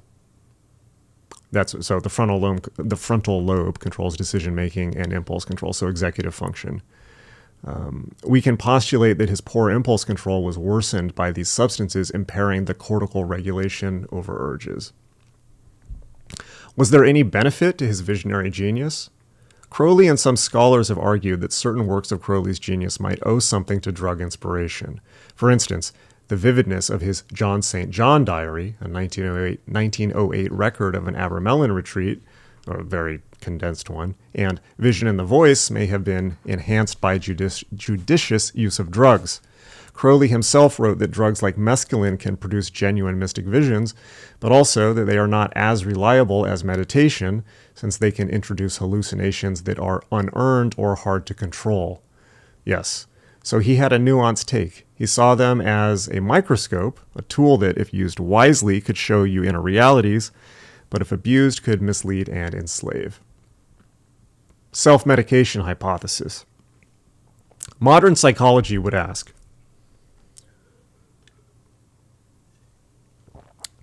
was Crowley self-medicating underlying conditions, e.g. mood disorder, PTSD, CPTSD, or physical pain? It appears yes. For mood, the pattern of stimulant and depressant use suggests he may have been unconsciously trying to manage his oscillating energy and mood levels. Cocaine to fight lethargy or depression, heroin/opium to quell anxiety or rage. For trauma, opiates are known to numb emotional pain and are often abused by those with trauma histories. Very true. Very true. It tends to be, heroin addicts tend to have severe trauma, particularly in childhood. Crowley, which is not excuse but context. Crowley's traumas, as we explored, childhood loss, etc., were never formally treated, so heroin could have been his balm for psychic wounds as much as for asthmatic lungs. For physical issues, he did have genuine ailments, severe asthma that could lead to status asthmaticus, life-threatening, and frequent bronchitis. Heroin in small doses does relieve asthma symptoms by relaxing bronchial muscles and calming panic. So initially, it had legitimate use, but tolerance would mean he needed more for the same relief. In later years, though he still had asthma attacks, he was hospitalized in Torquay for one in 1940.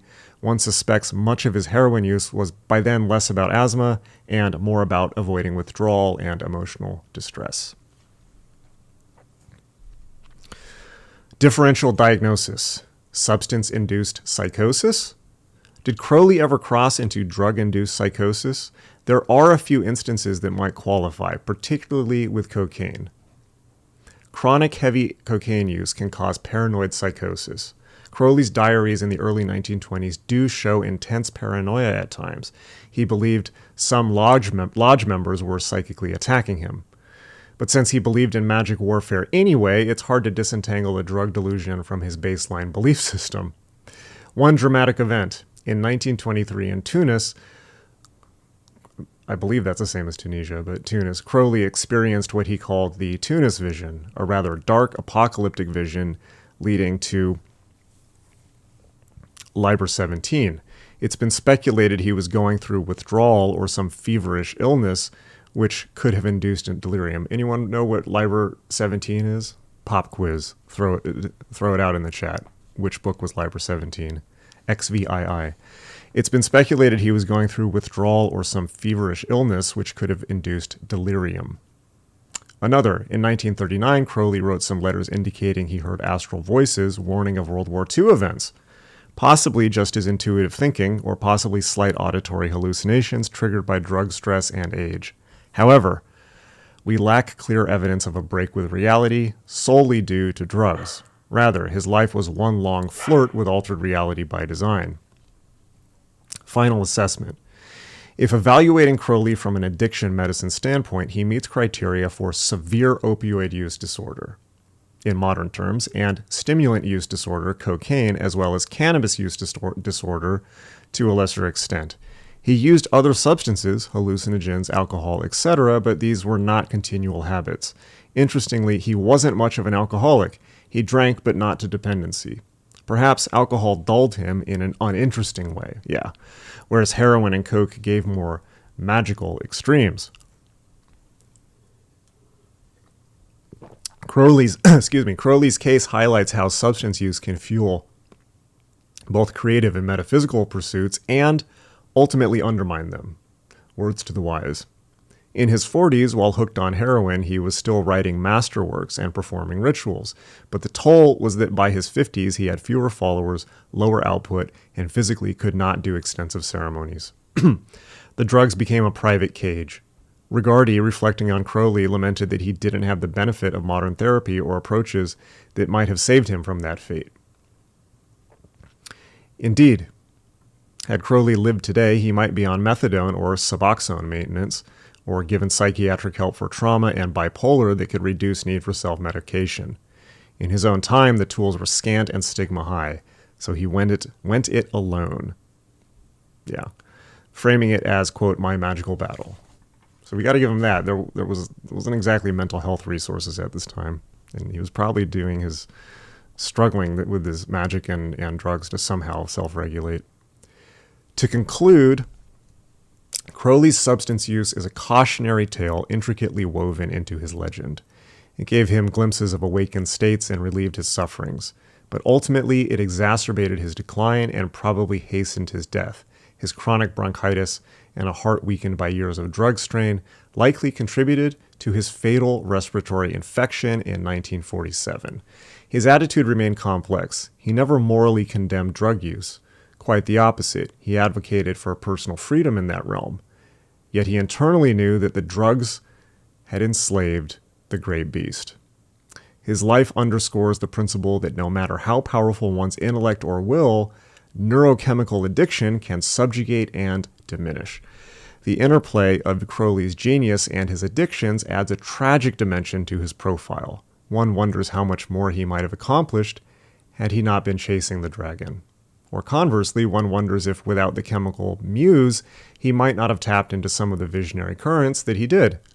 In all likelihood, the price paid in health and relationships far outweighed any temporary insights gained.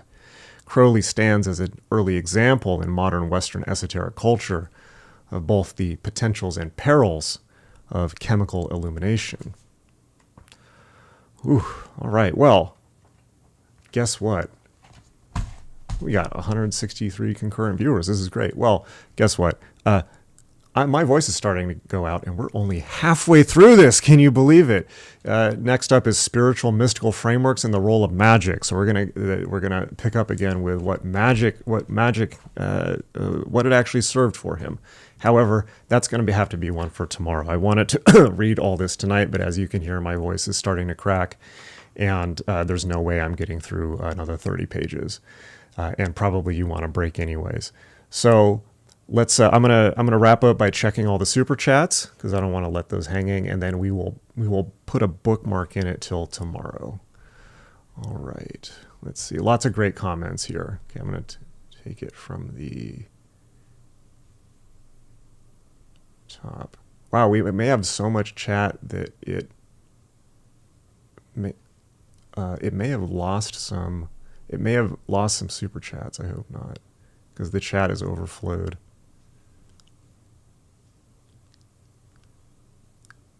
Lots of great comments.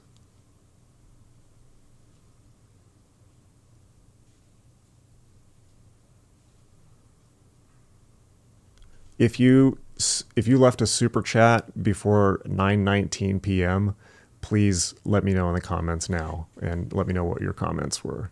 I'll check I'm on OBS right now. I'll check the YouTube as well to see if it's there, but it's gone on OBS.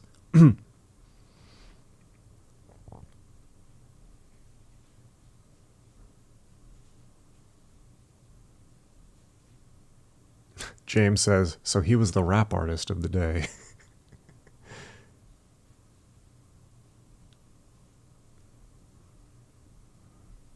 People are saying they've seen all this and more just being in Los Angeles. Yeah.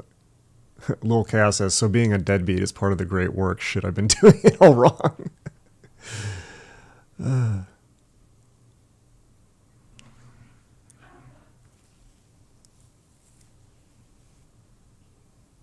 Lots and lots of great comments. People are really engaged. This is great. This is great.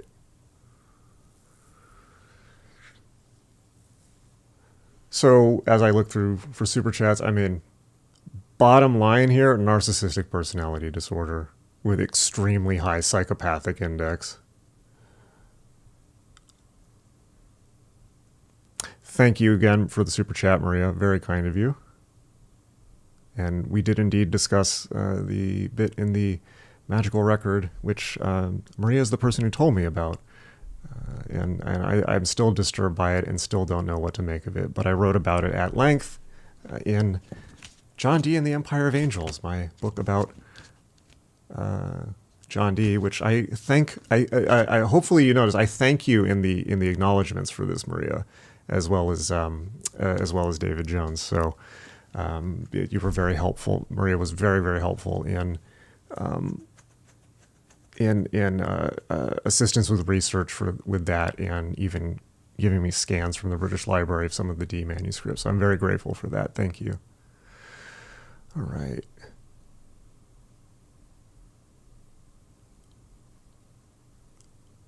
Thank you, Frauder, for giving the gift memberships.